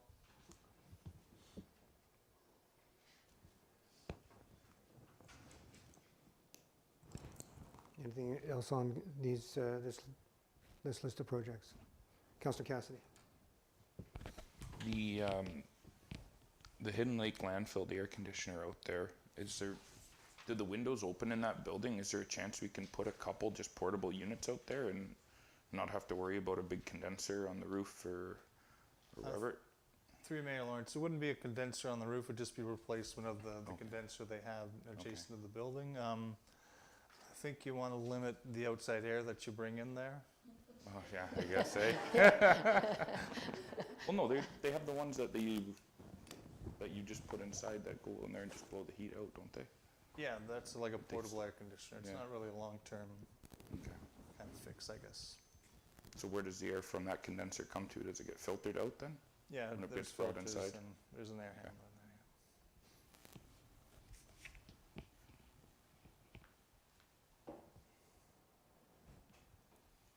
there. Anything else, Council? Thank you.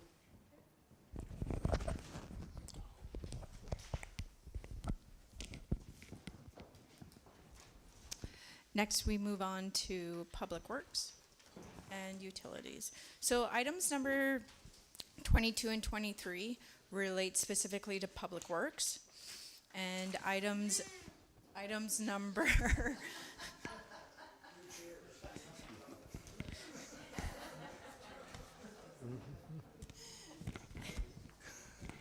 and then items number 25, 26, and 27 actually pertain to NWI.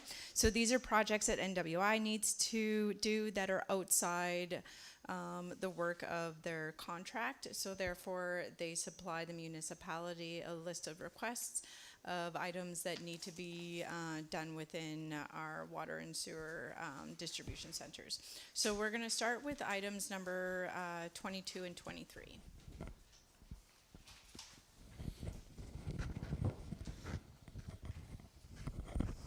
Council?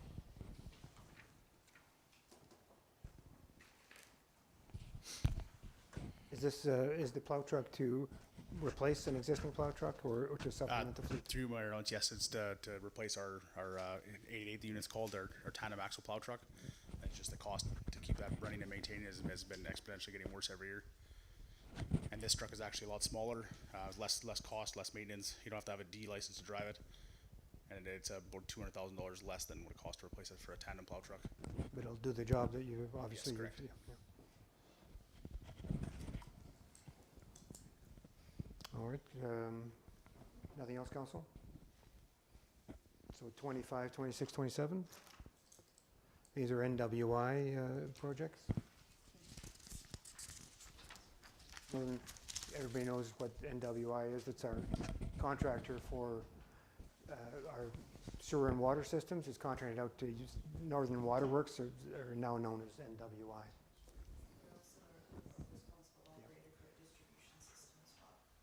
So when we get our annual water system report, it's from NWI. That they are. It's a, can I say, Brian, a statutory obligation that we're fulfilling, and they're fulfilling. There are. I should know this. The responsible operator, the overall responsible operator of the water treatment system. No questions? Thank you. Next, we move on to the last section of our new capital project requests, which is the Recreation and Culture Department. So those are numbers 28 to 31.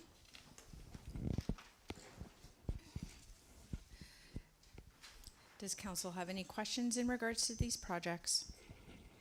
Councillor Van Breda. So for number 28, how old are the trucks being used right now?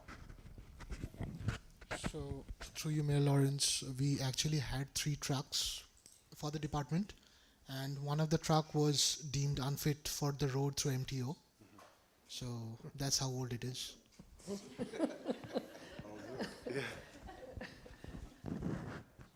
done.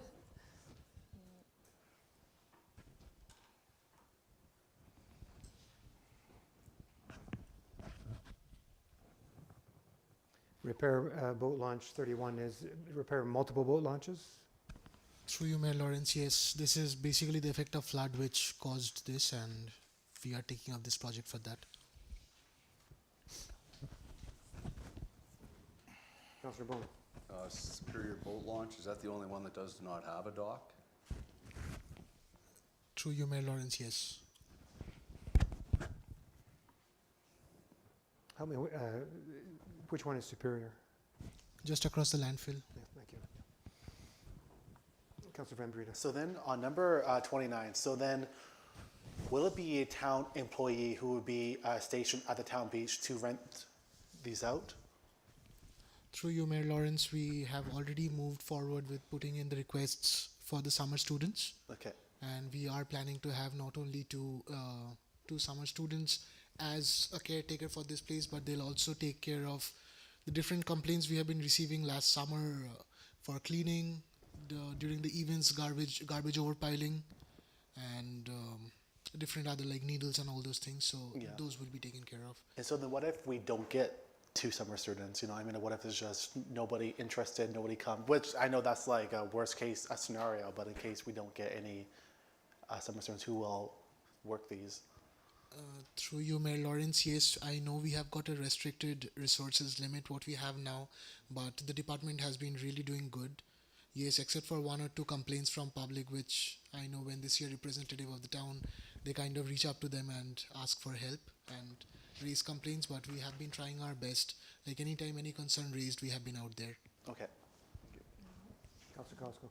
No, since it's being manned by summer students, are we starting our summer student recruitment? I notice other communities have started that. Through you, Mayor Lawrence, yes, Councillor Costco, we have departments. Normally the process is we reach out to the HR reaches out to us to read before the deadline ends, and we give our requests. And I believe it was January 13th, 12th, yeah, the application was forwarded. But that's to get our grants. Are we actually advertising and starting to hire summer students now? Because I noticed that other communities have already started trying to hire summer students. Through you, Mayor Lawrence, I'm actually in the process of starting that this month. I have the list of summer students finally from all of the departments, and they will be posted online I'm planning on putting it in the newspaper and as well as the newsletter.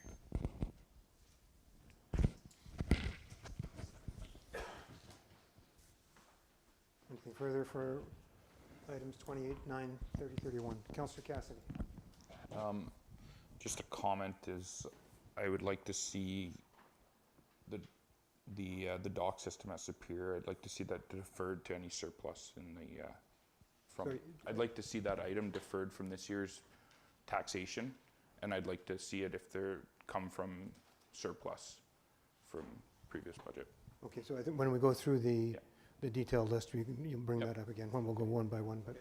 I was just gonna suggest what I suggested earlier, but I think it'll be a more organized way to do it.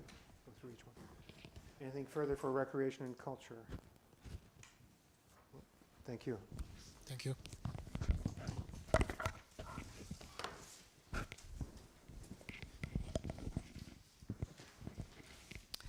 So that concludes our capital projects. We did do a quick summary in regards to reserve and reserve funds for everybody. Everybody was given a copy of our current reserve and reserve funds balances.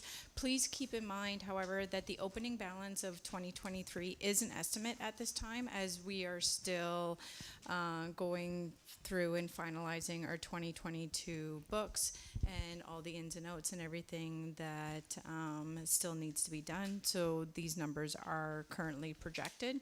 However, this is where staff are anticipating the final numbers to end in 2023.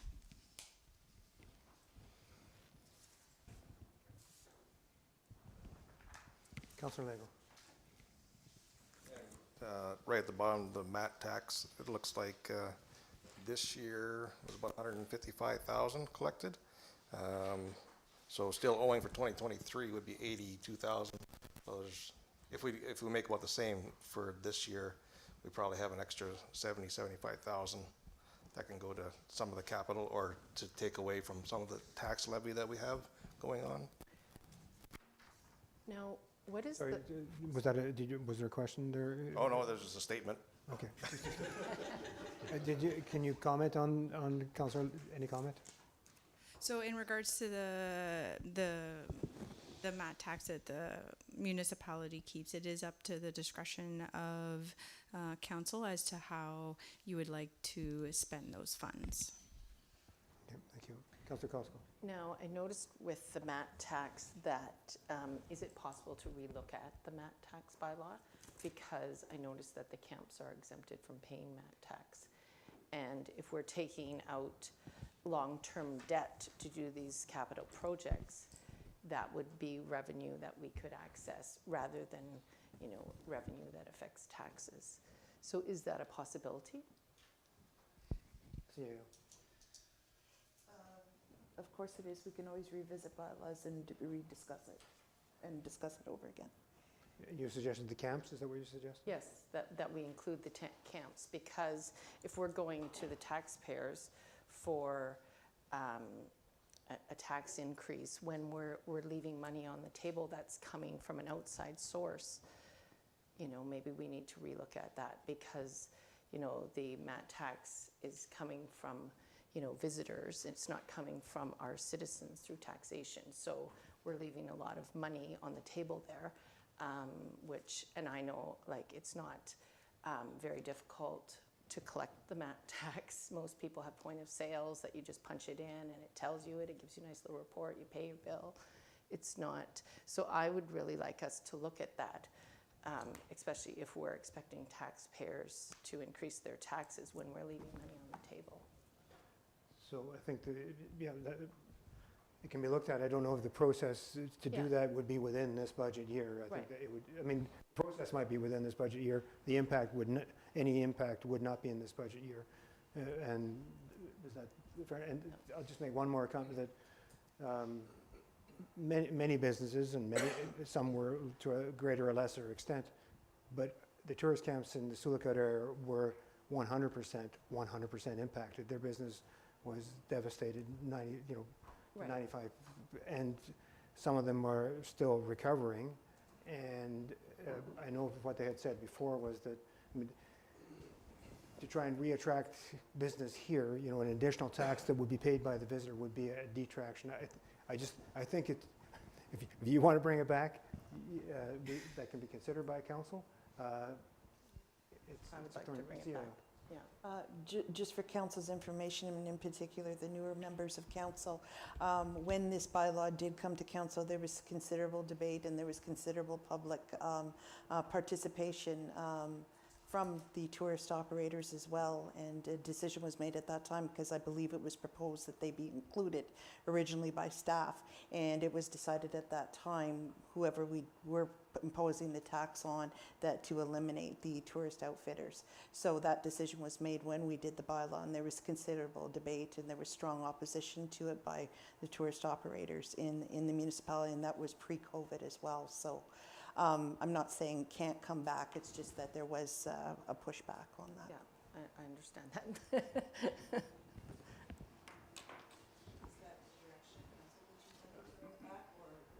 I think we, I don't know. Mr. Clerk, help me.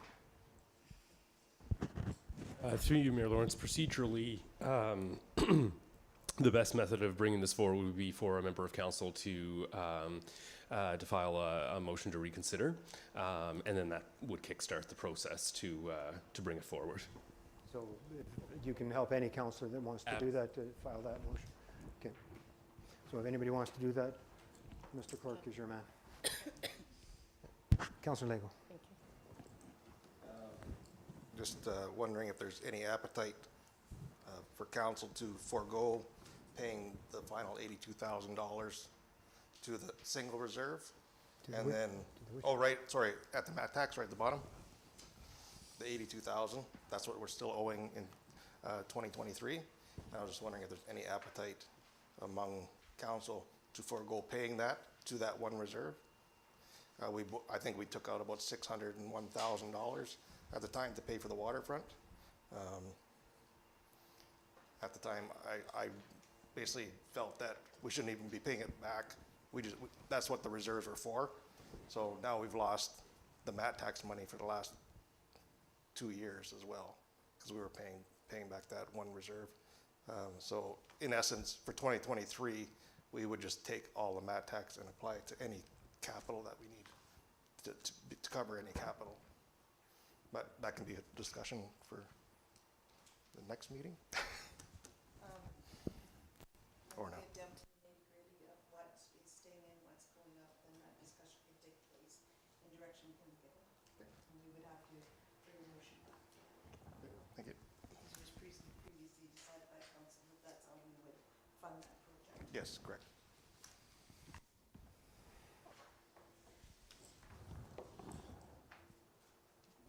Anything further on reserves and reserve? Councillor Cassidy. And just looking at the facilities, the building reserve, just the 294,000 last year. I'm not sure if Jody could jog my memory or help me remember what that was exactly, or what that large amount that came out was. From last year? Yeah. That's the amount that you're looking at Oh. your sheet. That's for this year. Oh, sorry, my bad. I saw the 2022 ending balance. Sorry, I guess I forgot to change my dates. My year's at the top. I'm just glad I'm not losing it. Okay, no, that That's would good. be me. That's good. Okay. Nope, that works, thank you. Okay. Anything further, council? And again, Councillor Constant. you said these are projected, right? They haven't So been the through. opening balance is projected. Okay. We won't know the true figures until the rest of the invoices and the year has been fully completed.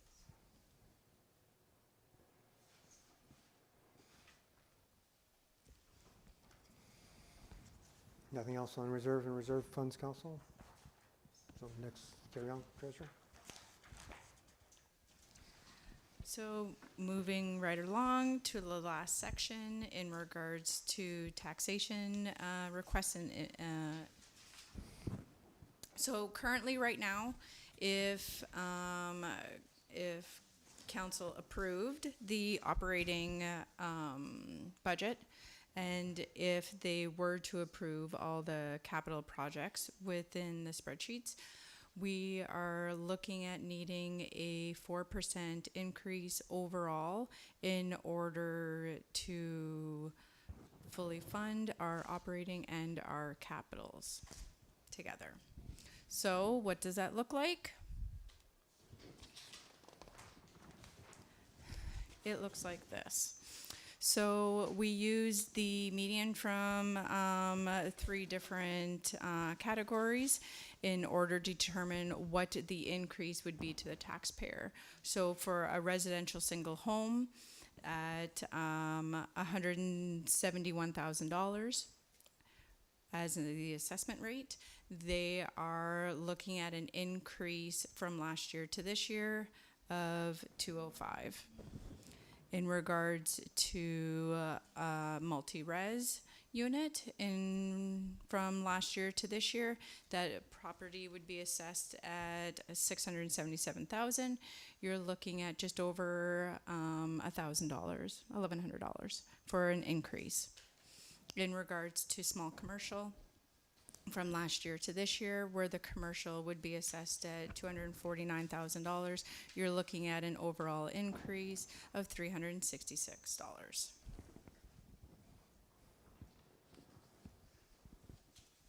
Are there any questions? So overall, just to a 4% even, it's 4%, 4.0%. Including operation and capital. And capital, if council were to approve both tonight. Councillor Lego, yep. Able to just go through some of this? Yeah, we're getting there, yep. Okay. Yeah. Yeah. Well, I was going to call a vote on the 4%. Yeah. No.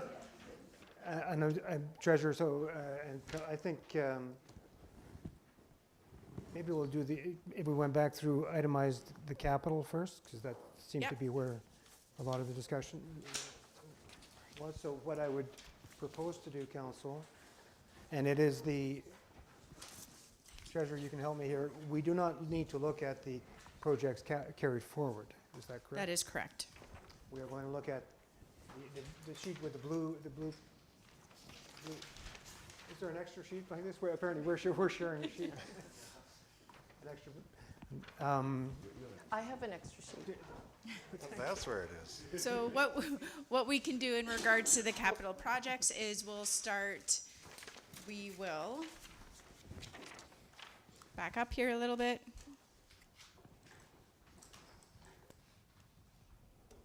We will start with the airport department and we'll go department. Are there any changes? So we'll just go through Yep. Yep, same list. Yep, thank you.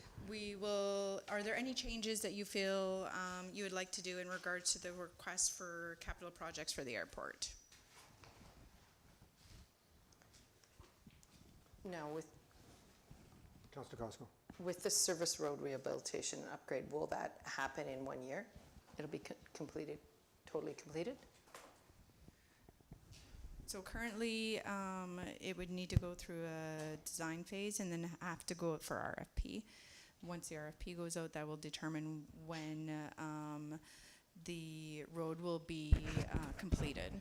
Because half of it is coming from long-term debt, and ideally, if it didn't happen in 1 year, perhaps it could come from reserves? Is that possible? Yeah, so the debt actually wouldn't affect the airport's operating budget until the project is completed, most likely not until 2024.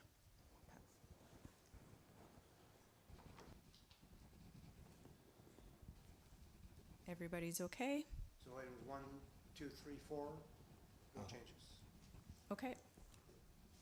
In regards to development services, we'll break it down into sections. So section 5 to 13.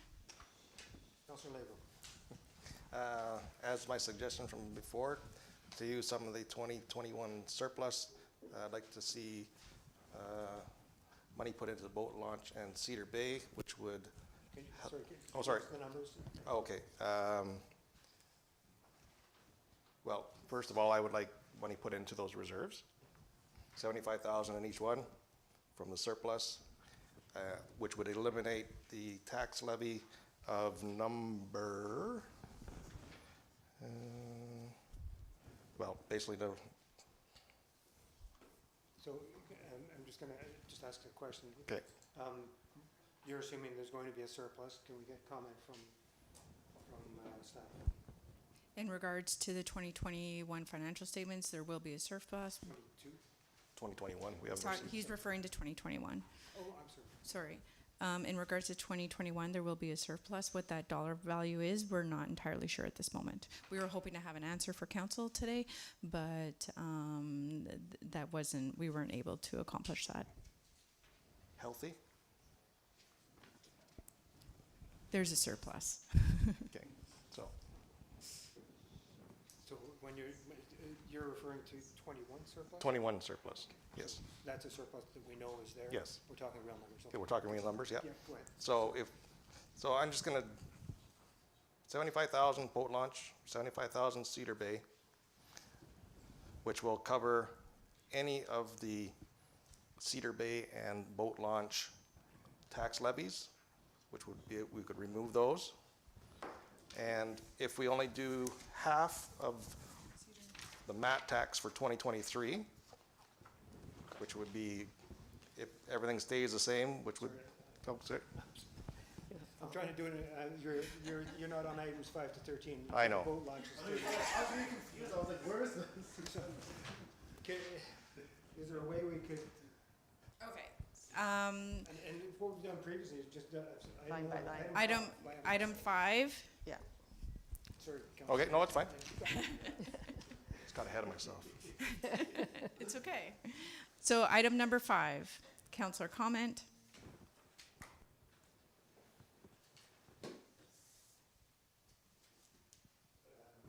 Looks like we're good. Okay. And this is the time. No. Sorry, okay, Councillor.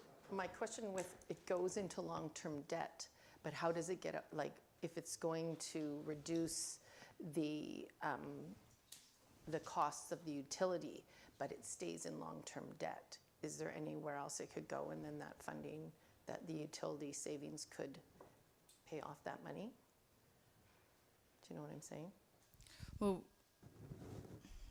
no, No, sorry. so it just has to go to long-term debt. Yes. Okay, yeah, yeah, yeah, yes, yes, yes, yes. Yeah. Okay. No. Okay. Okay. So, 1, 2, 3, 4, 5, we're okay. We're okay with. Number 6, Public Works roof.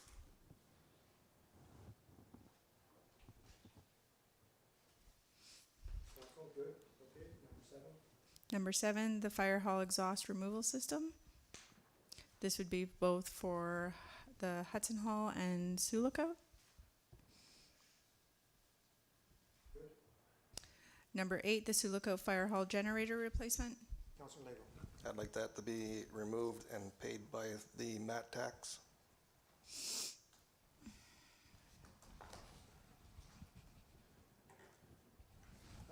Question, sorry, okay, Councillor. Can I just make a comment? If we're deferring things and like trying to put them in other pots here, could we just maybe just say we'd like to defer to other revenue streams coming, whether it be a 2021 surplus or potential MAT tax?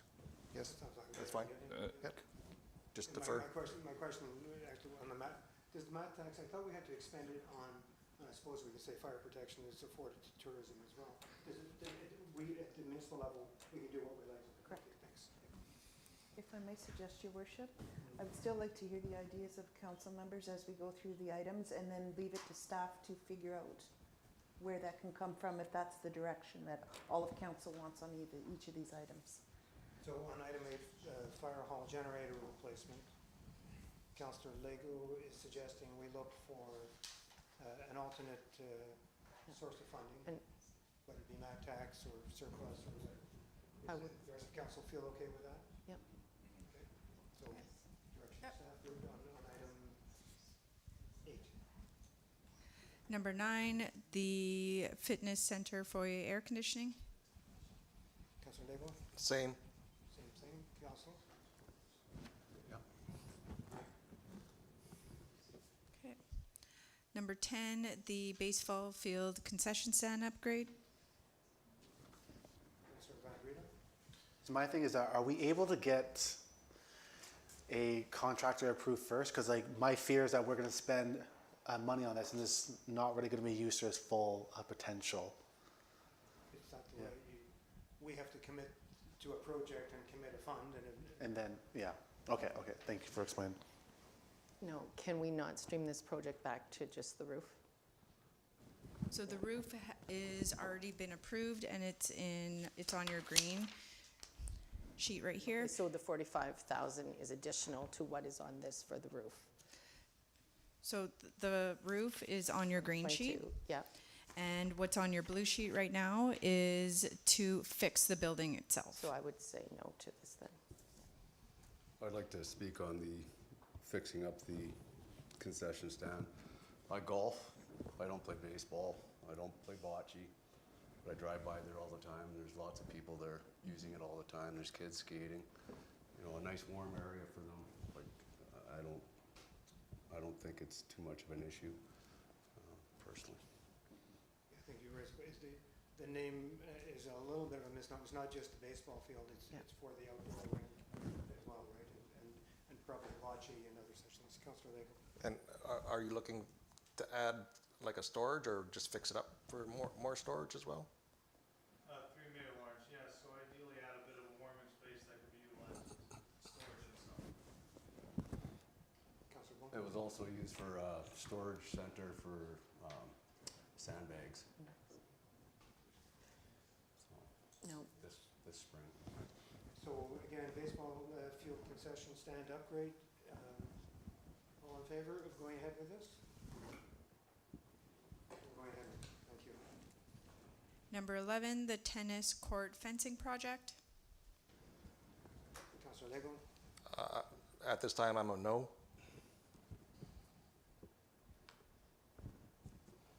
Councillor Cassidy? I'd like to explore other options with the neighboring schools to split costs on this.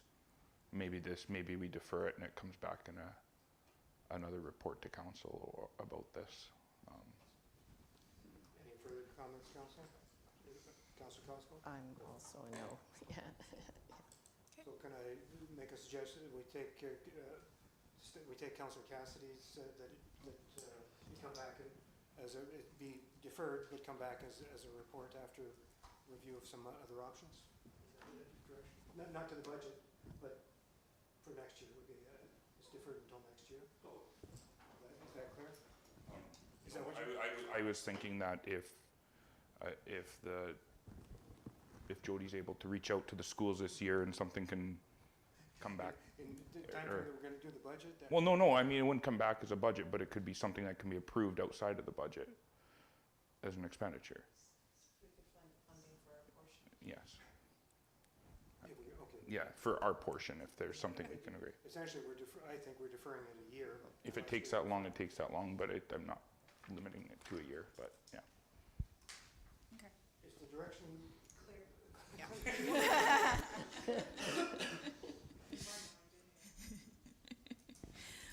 Number 12, the baseball netting replacement.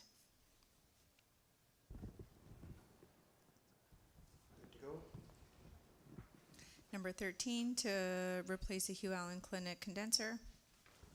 Councillor Lego? Again, same as the 8 and 9. Which is, Sorry, either mat tax or surplus, rest of council? or reserve. So find an Alternate source. from the estimated levy to tax and come back with that. Council okay with that? I'm not gonna call a vote if that's correct. Yeah. Thank you. Number 14, the Hidden Lake landfill air conditioner replacement. Good to go, thank you. Number 15, the municipal office foyer air conditioning. Councilor I'm not really in favor of this. I think $20,000 to upgrade 10, 12 square feet of when you walk through, I just think it's a little bit much. If I may make a comment on that, it's all about health and safety. We actually have staff sitting there all day working in that fishbowl in the summertime. It's excruciating. It's not just the, So- it's not just I the- thought it was just that That's little all- part. no, it's the whole- It's the entire? Yeah. Oh, okay, my There's apologies. an office in the back as well that doesn't get very much air either. so- Okay, okay, sorry. Development Services Manager? Through Mayor Lawrence as well, cooling that space will help keep the council from school.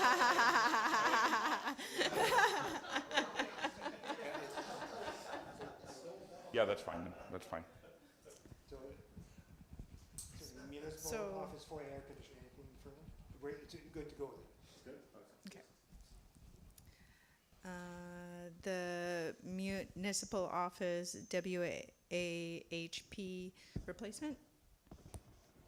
Development Services Manager, go ahead, help the treasurer. Yeah. Water air heat. Water to air heat pump.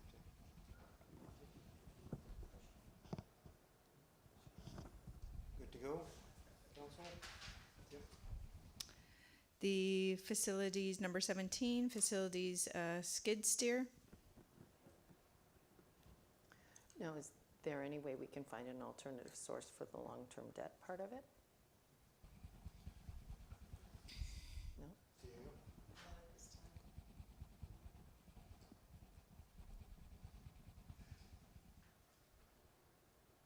So, So good to go as it is then? Yep. Okay. number 18, the town beach pathway extension.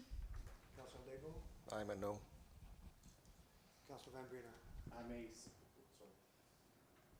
a soft no. Can we do what Councillor Legos things to do for, again, for 8, 9, and 12? Which could also just see if we can defer it against, so it's not going towards the long-term debt.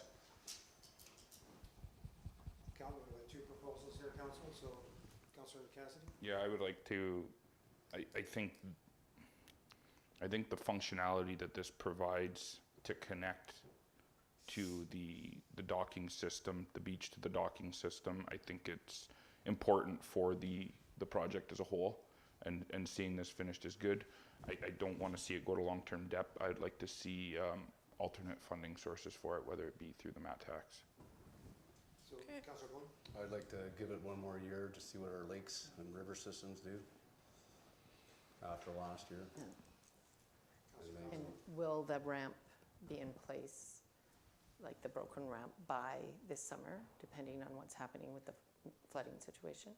CAO?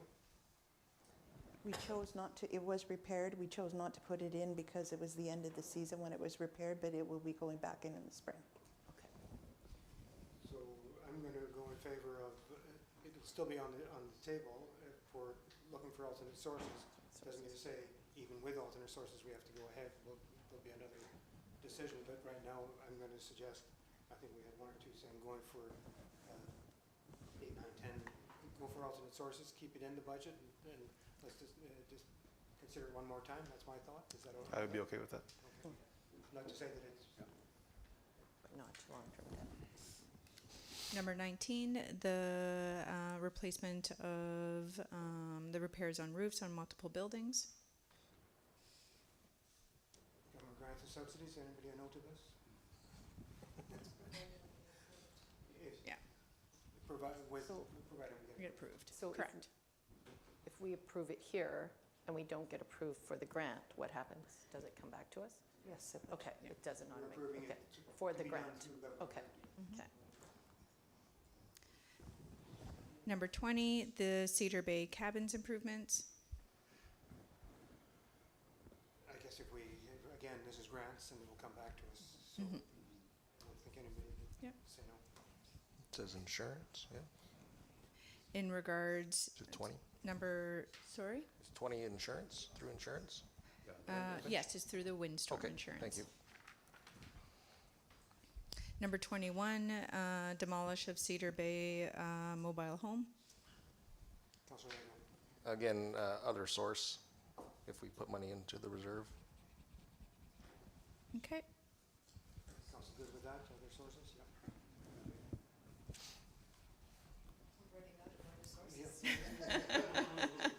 One left. It's your job to go find other sources. Can't go to long-term debt.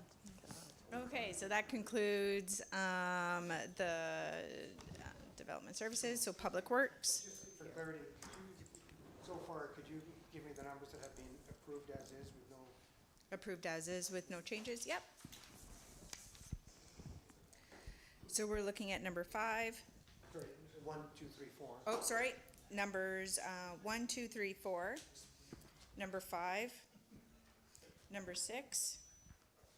Number 7. Number 10.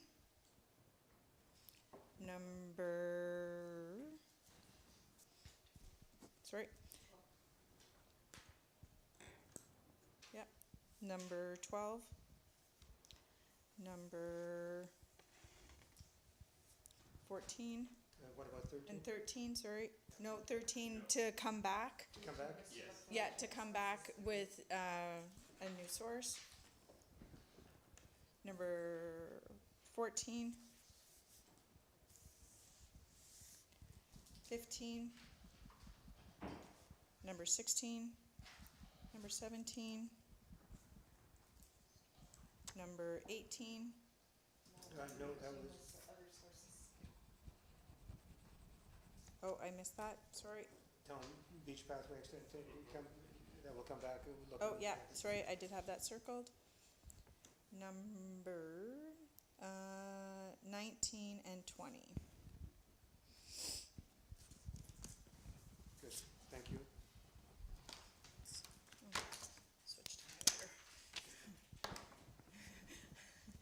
my okay, so now we're moving forward to Public Works and Utilities. So number 22, the 2022 International Plow Truck.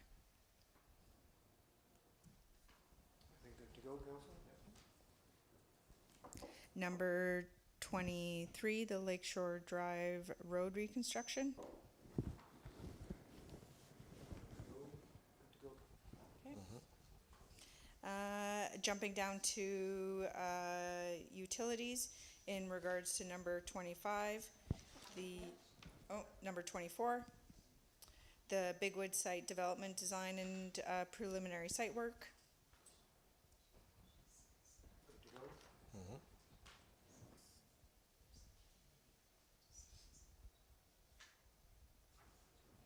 Number 25, for utilities, the major treatment, number 2, cleaning and replacing the bubble diffusers. I'm just gonna lump 25, 26, 27 Okay, together in one. I'm basket. I think they're- quite okay with that. They're good to go. Okay.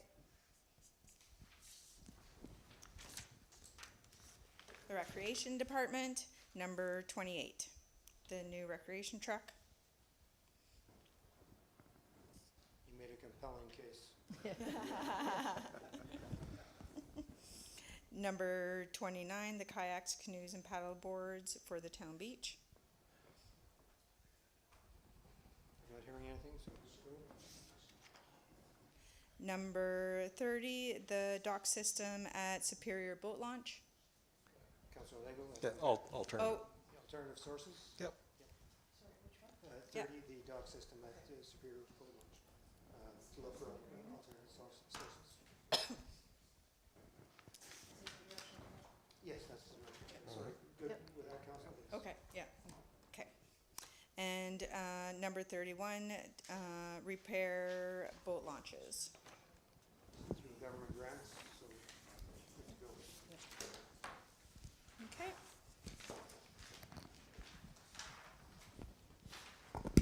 So then, with those changes, I'm just gonna jump back here for a second. Whoops, too far.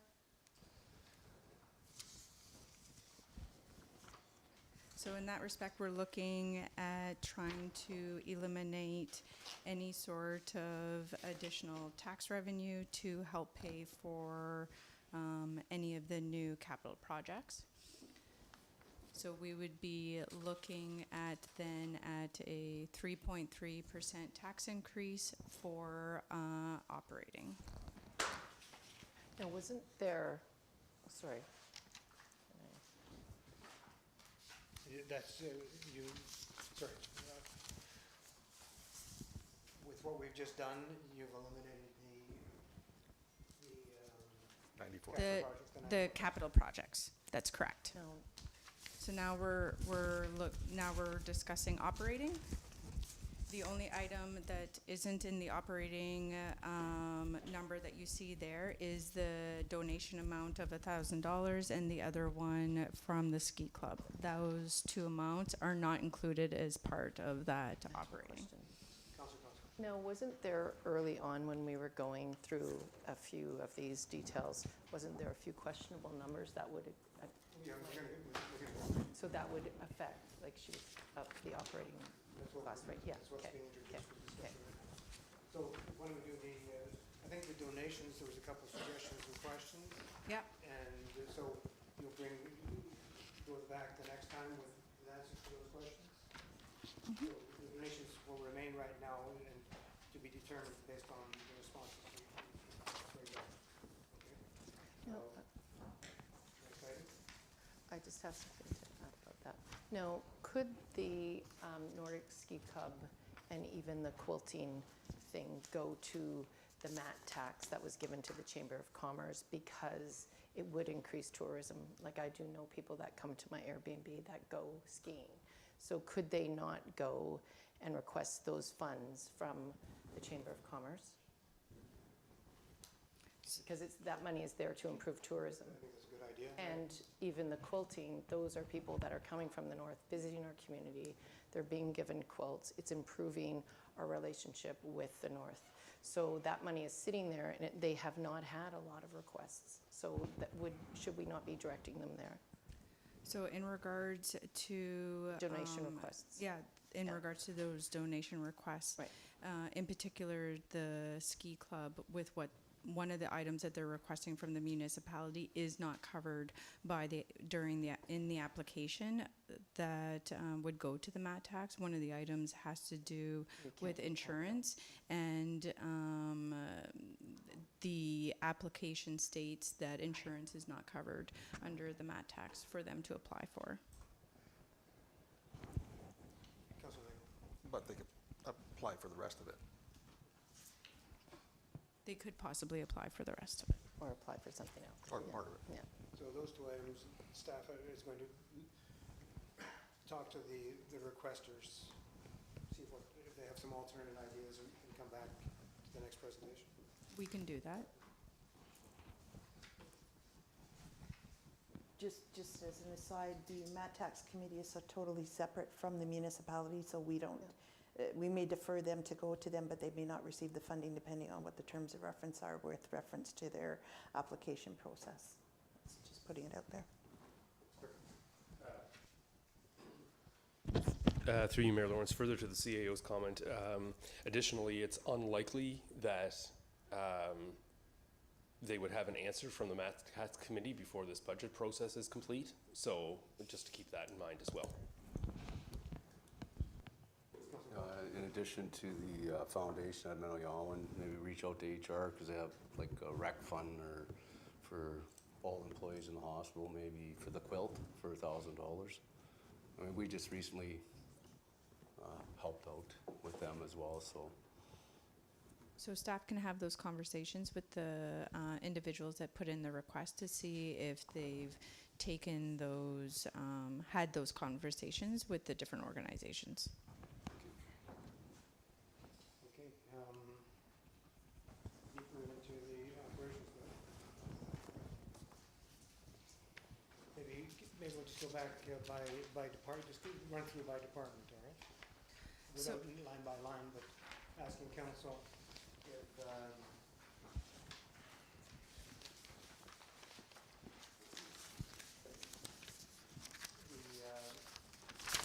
if you had particular. So, sorry. Sorry, through you, Mayor Lawrence, so we've dealt with 2 of the outside donation requests, but not the third, the library. Okay, is that considered a donation request? It's not presently in the budget, is that correct? It's currently in the budget, but it is an outside organization that's asking for funding from the municipality. So it is up to council's discretion as to whether or not they want to approve that amount or change that amount. Okay, so, sorry, it's in the budget as it is right now. It is. All right, so let's do that one first. Library. It's too far to go back. Pardon? There we go. So the request is 360. I think there was a modification to that, if I understood the librarian correctly, to 359,000, down 6,000. So this request has changed to 359,000. I'm seeing the confirmation. So 359,000 request from the library. Council.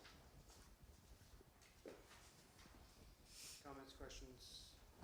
Councilor Gabriel. I'm a yes just because I know that, like, for a small town, our library does a lot. I think it does a pretty good job. So, but like, I'm just more, maybe ask more questions about when I asked about where does the extra $20,000 come from, and they said a deficit. That was kind of off-putting a tiny bit on that. Sorry, I'm just looking for, yeah. I'm just going to interrupt you. Yeah, sorry, sorry. One check with CAO. The library is responsible for its budget, and we don't enter into that discussion, is that correct? Our entry into the discussion is through approval of their request or not? Yes, what level of funding that we want to give to the library for their operations? My question is, but we don't enter into the detail of their budget. That's No, what staff do discuss the budget with the library CEO while they're developing their budget to bring their budget request to council. But typically, council doesn't do a line by line and check everything. It's done at a staff level. Thank you. So it's more the overall request that we're looking at. Okay? And we can ask the reasons why the increase. Now, No. we can't. We're not going to get into a line by line review of the library. That's their decision. No. Is the library free to use? Like, is there a cost associated with using the library, or is it completely free? Sure. Could you come back up? Yeah, sure. Thank you. Good to be back. I'm glad I was here. I'm sorry, yes, the question. Is the library free for every member of our community to use? Yes, everyone who's a citizen of Has Sioux free Lookout and Lac Sioux is a free member of the library. We're talking about inflation relief. Our things are provided free. One DVD I buy for $13 can be checked out by 5,500 people. I saw you look. Council 1 or 2, maybe it was the last council. We entered into. Sorry, we didn't. The library entered into an agreement with Lac Sioux for use of our library. I can't remember the exact. There's a term for it, but. Yeah, we have an understanding, an MOU with them, then it would be, there's a transfer of funds there. Councilor Van Breda. Please remind me, I remember reading in the bulletin that there was going to be a fine-free library. Is that continue? Yeah. Yeah, we've moved to fine-free. So we were really in a declining revenue stream from fines. From fines, all yeah. libraries are in that. So we were really collecting less than $400 a Oh, year so on was fines. nothing, It's just it's a relief and reduces anxiety for library users in terms of, so we're just hoping to encourage people to come in more through that. And that's for books and DVDs, everything, right? Yes, Yeah. absolutely. Now, we charge for lost materials. We don't, that's not I free. thought you guys take It's it just as for buy, the late yeah. fine. You know, that killed Blockbuster, right? Like, it was like Yeah. the exorbitant fines that people had to pay. Thank you. Yeah, I'm a yes in me. Councilor Vaughan. Sorry, I'm not putting you on the spot with you. I'll call a vote. I know there was a significant reduction of the library budget, whatever it was, 5 or 6. This is a 20% increase in your budget, where we're looking at just gone from 4% to 3.3, and who knows where we'll end up. It's a significant jump from year to year. There has been an increase in our ask this year. Our award from council was reduced through COVID, so we had less money given to us. So we're back, as we were saying, we're reestablishing travel funds, things like that. We're bouncing back from COVID, so we have more use. Our library is booming in terms of use. Our Facebook page gets over 10,000 people in 30 days. And those are interactions, not just people looking at our posts. Like, we are being used heavily, and people are coming back and using the library. So we think that that's justified to come back to that level.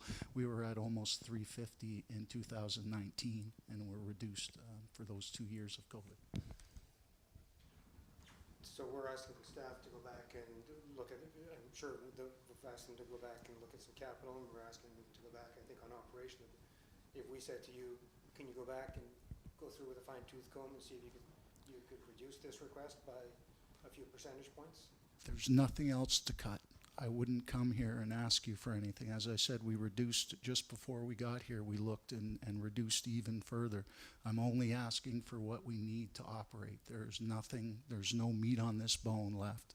We submitted our request with color coding of costs that we could not change. Libraries are used to getting by with less, and we are not asking you for $1 more than the public should pay for this service. So can, just to be clear, what is the amount you request? It's not 365, 500. What is it? It's 359, 357, I believe. 359. 357. 357. Yeah. 359,000. No cents on that one. It's just we rounded it to the nearest dollar.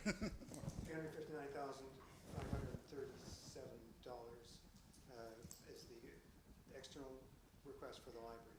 Council? Have I got that right? 357 or 537? 359, 357, I believe, is what we submitted. What did I say it backwards? So $359,357.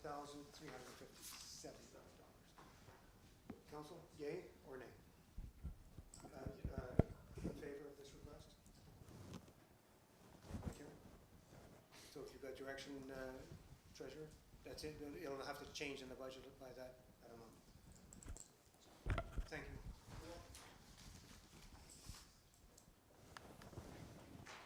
So in regards to the rest of the operating budget, usually what happens is in the past, council has come to the management team and has requested to try and hit a certain percentage that they were comfortable with, and then staff would go back and would meet with the CAO to discuss possibility of where or how we could get to that percentage, and then it would be brought back to council. If council wishes, we can go through every department and ask questions. You've reminded me, that's a good idea.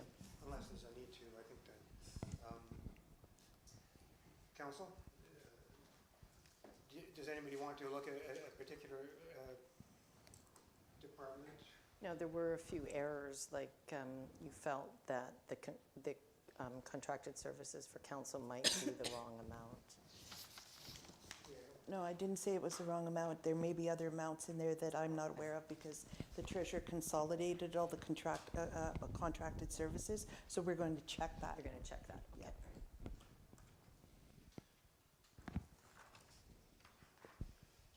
So at the current level, council, 3.3%. I'm sure other councillors do this too. I've sort of been keeping my pulse on what other municipalities are doing. I think Thunder Bay started at, I'm going to say 6%. It might have been 5.75. I can't remember. And I know that they've done consultations. Their Chamber of Commerce has asked them to try to come down to 3.5%. I don't know what their council is going to decide, but just interested. So I asked at the District Services Board today what some of the other regional municipalities are doing, and it was, I don't want to be too exact, but it was in the 3 to 4% range was pretty typical. Dryden might be a bit less. I'm not sure how or why. It might be at 2% or something. 2.65. Yeah, 2.65. And somewhere else was more like 4.5, some 3. So it's in that range. And things we've heard from our staff today about, versus KDSB, insurance was a significant factor. Most of the additional cost of KDSB was actually land ambulance, and you can imagine the price of fuel and insurance has a huge impact on land ambulances, the number of services across the district, of course, wages, et cetera. Just a comment, I talked to my counterparts quite a bit, and we've been sharing what our budgets are going into our respective councils. I can tell you it was anywhere between 3 and 8% for some of them. I'm not going to say specific amounts because they haven't gone to council yet, so but anywhere between more between 4 and 8%. Whether or not it ends up there, but that's where their budgets are sitting. Yeah, I also want council to take into consideration that there was money in the budget already. There was a substantial amount of money in general revenues coming out of 2022. We had daycare, $318,000. That was already eaten up by the operating. $66,000 in construction supplementals. Reduction in council, $35,000. Reduction in policing, $125,000. Recycling, $53,000. So all that money has also been taken by operating, plus another 3.3%. So just for everyone to be aware of that.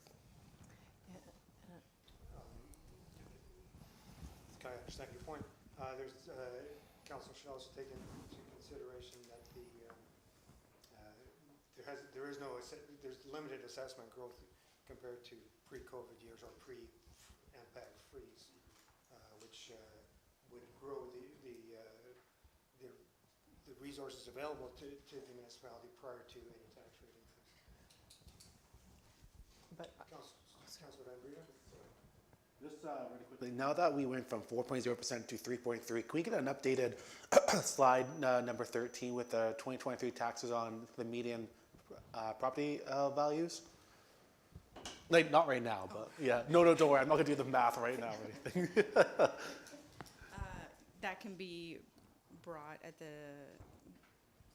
next presentation with whatever percentage council is choosing for us to try and hit. Also to be aware is in this budget is all the new positions that have been addressed with council.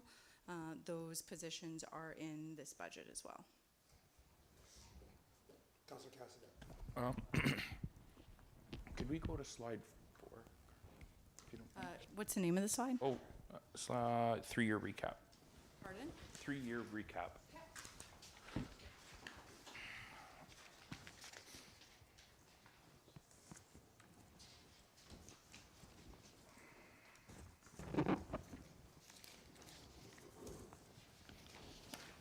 Here. So I think the one thing we need to look at here is with the MPAC assessments and what's occurred here too, is if MPAC hadn't have froze, what extra revenues would have been coming into the municipality?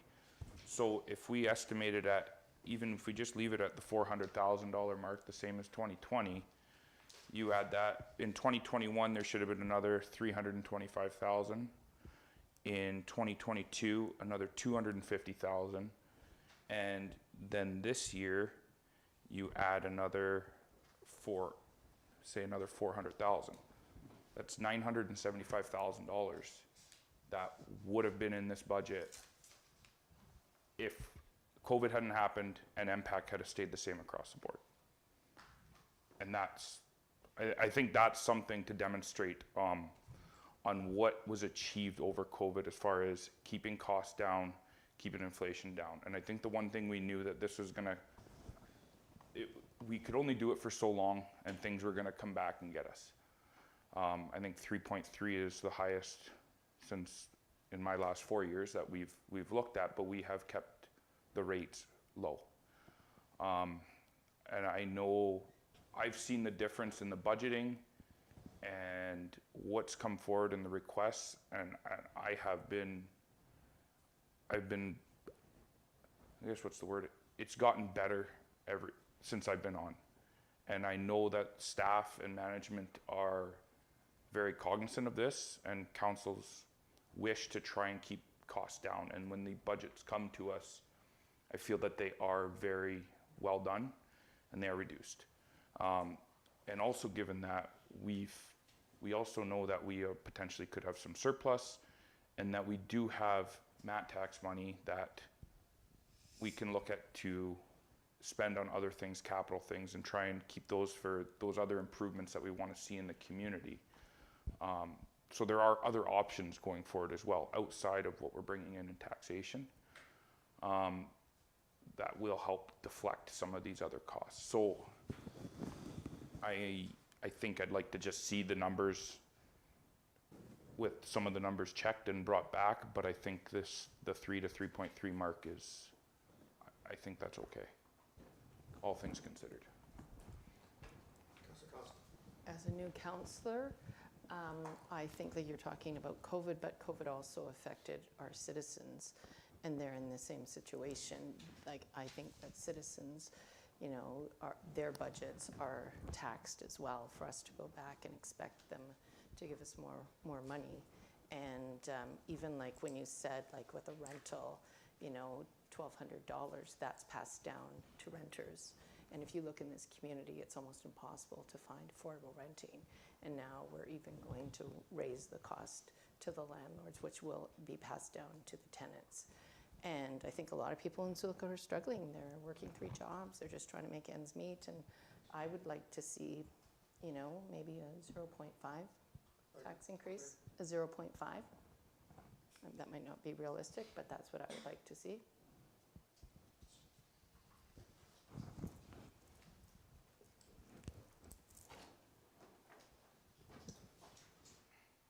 I think we need to arrive at some direction to the staff. I think it's always a mistake to, when you historically, whether it was with KDSB's budgets today and over the years past, and I've seen our budgets, when we go low, then bang, you pay for it 1 year, you'll be at 7.5%. I think a steady increase in inflation, I think last year it's going to come in at something like 6 or 7%, I think is where the number's going to end up. When you take that into account, and you take the impact freeze into account, I would agree with, well, just some of all, I agree with Councillor Cassidy's comments. Can staff go back and see if they can find some savings? Perhaps. But in terms of, I think it would be a mistake at this time to go low, because you're really going negative if you're going to 2.5 when you take inflation into account and the impact growth. So that's by Councillor Nick. For me, sort of the top end, I would be at 2%, just so that's out there. Councillor Van Buren.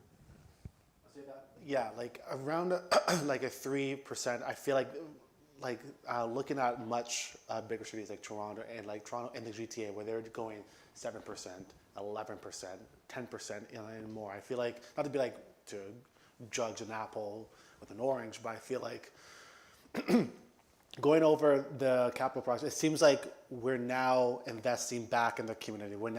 You can tell that this budget, at least I'm getting the feeling that we're coming out of COVID. We're coming out of a shell of COVID. We're investing in the community. We're investing like in the town to ensure that we're able to come out of COVID in a much stronger way than opposed to not funding it at all. But again, I'm open to interpretation. I'm open to talk about this further. And yeah. Councillor Bloom? Yeah, furthermore to Councillor Cassidy's comments on impact, I'd like a clear explanation on how those funds are distributed or collected and the impact they're having. Like he's saying we had, like Councillor Cassidy says, we have a shortfall of approximately $900,000. So No, it's not saying that. Okay, could I clarify my comment?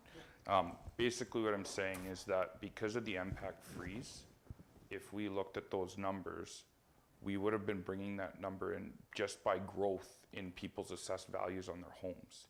That wouldn't have been coming from us raising taxes or anything. That would have just been how MPAC assesses your homes, and it would have increased every year. And that, because of that MPAC freeze, that money is now not in our budget right now. And the treasurer alluded to it too. MPAC has not released a plan on how they're going to catch back up to the assessed values, because everyone's assessed value on your home is frozen since 2021. But your house has increased in value. You look at the housing prices, right? So it hasn't. It's a weird situation, because that money would be something that, when you look at those first 3 years, those were my first 3 years on council, you could see that growth. And my philosophy on that was, whatever growth we're getting from MPAC, we should try and live within that. That was my philosophy. And obviously that had to change, because we weren't getting that growth. And we did keep the taxes low those years, even without that growth, and even without that. When we still had to plow the roads, we still had to do everything in the town, the services that still had to be there, albeit there was some layoffs and stuff.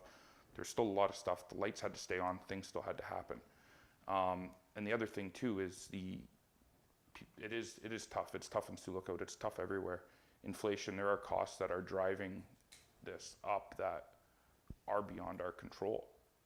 And if we reduce to that point too, we now let those costs reduce the services this community gets. It is what would happen. Sorry. So it's not like there's a shortfall. It's just that is money that would have come in if COVID and MPAC freezes did not happen. That would have been in this budget. So estimated by Joe's tabletop math. But You good with that, Councilor Gordon? yes. Okay. Thank you.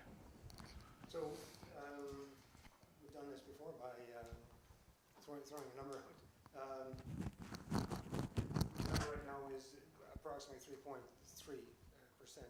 increase. Is that an acceptable target for council? 3.3%. All in favor? Can I do it that way? Yeah. An approximate, it's basically go back, look at the budget, go through it and see if there's anything that needs to be changed. But as presented, the budget is acceptable other than the capital. I'll put that out there as a first option for a vote. And so this is, if you're a no, you vote no. All in favor? 3.3, as it is. No. I'll bring it down to, I don't want to go in too big of an increment, but 3% as a target. That's a no, that's not a majority. I'll bring it down, I don't want to come too quickly, I think 2.9. 2.9, somebody, 2.9. So there's, pass. That's the direction to come back with 2.9 or lower, but not higher. Is that the direction that we can give for the second draft of budget? It's not saying we've accepted 2.9, it's directing you to target at that, and we'll come back and Do it again? do it again. Is that, we can't adopt a budget that we can't see, so we are saying, is that, CAO? So I have a procedural question. So does this come back to the next month's meeting, or do we Well, the have a special council meeting meeting? for budget to be scheduled by clerk, is that? Yes, through you, Mayor Lawrence. In conversation with the CAO and treasurer, we will look at a timeline for making the adjustments and changes and so on and so forth that council has directed and requested, as well as looking at further cuts to the operating budget to achieve the 2.9 somewhat comfort zone. And then once those analyses are determined, then I'll send out an invitation or a request for council's availability for another special council meeting. Councilor Van Breen. How long should it take? Like, do you think it'd be like 2 weeks, 4 weeks? Not to look at you, not to look at anybody. Like how, yeah. I'm actually at the conference and leaving tomorrow for a conference in Toronto next week. So, and then if you're all 3 weeks. 3 or 4 weeks? Yeah, 3 or 4 weeks, okay. I have a question. Does the audit, when we get the audit financial statements for last year, how will that impact our considerations, if at all? Sorry. How will that impact how could that impact? First, perhaps the treasurer can comment when you think that the statements will be ready. So I know that we're really close on completing those statements. There's a couple of items that we're currently in discussion right now. And when you say we, that's The auditors. the external auditor. The as well as- external auditors and myself, yeah. And once we finalize those items, then it'll be completed. It's just like a couple of items, like 3 or 4 items that we're currently just, And yeah. how will that impact our consideration of this year's budget? If, It could. well, Councillor Lego has requested a few items be looked at being financed through surplus, so that we'd have to know that number coming back. So when the 2021 financial statements are brought to council, a report will be brought in at the same time showing what the surplus is with, in that would be the recommendation that Councillor Lego has brought to staff to do, and then that will determine if or what there is remaining, and then that can be up for discussion, which would also be in the report for recommendation from staff as to where those extra, if and where those extra revenues could possibly go. So the timing of the special council meeting, might, if you know that the audit is coming, you might want to time the special council meeting to wait, unless it's delaying it 2 months, I mean. No.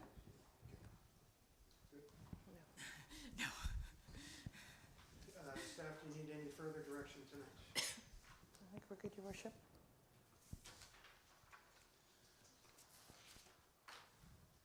I think the next item is, do we need a confirmatory bylaw?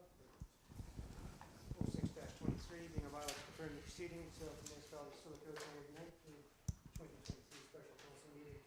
You read the first, second, and third time it passed. Moved by Councilor Lego, second by Councilor Cassidy, all in favor? Carried. Thank you very much. Thank you, staff, for doing their own work. Thanks, everybody. Yes, thank you.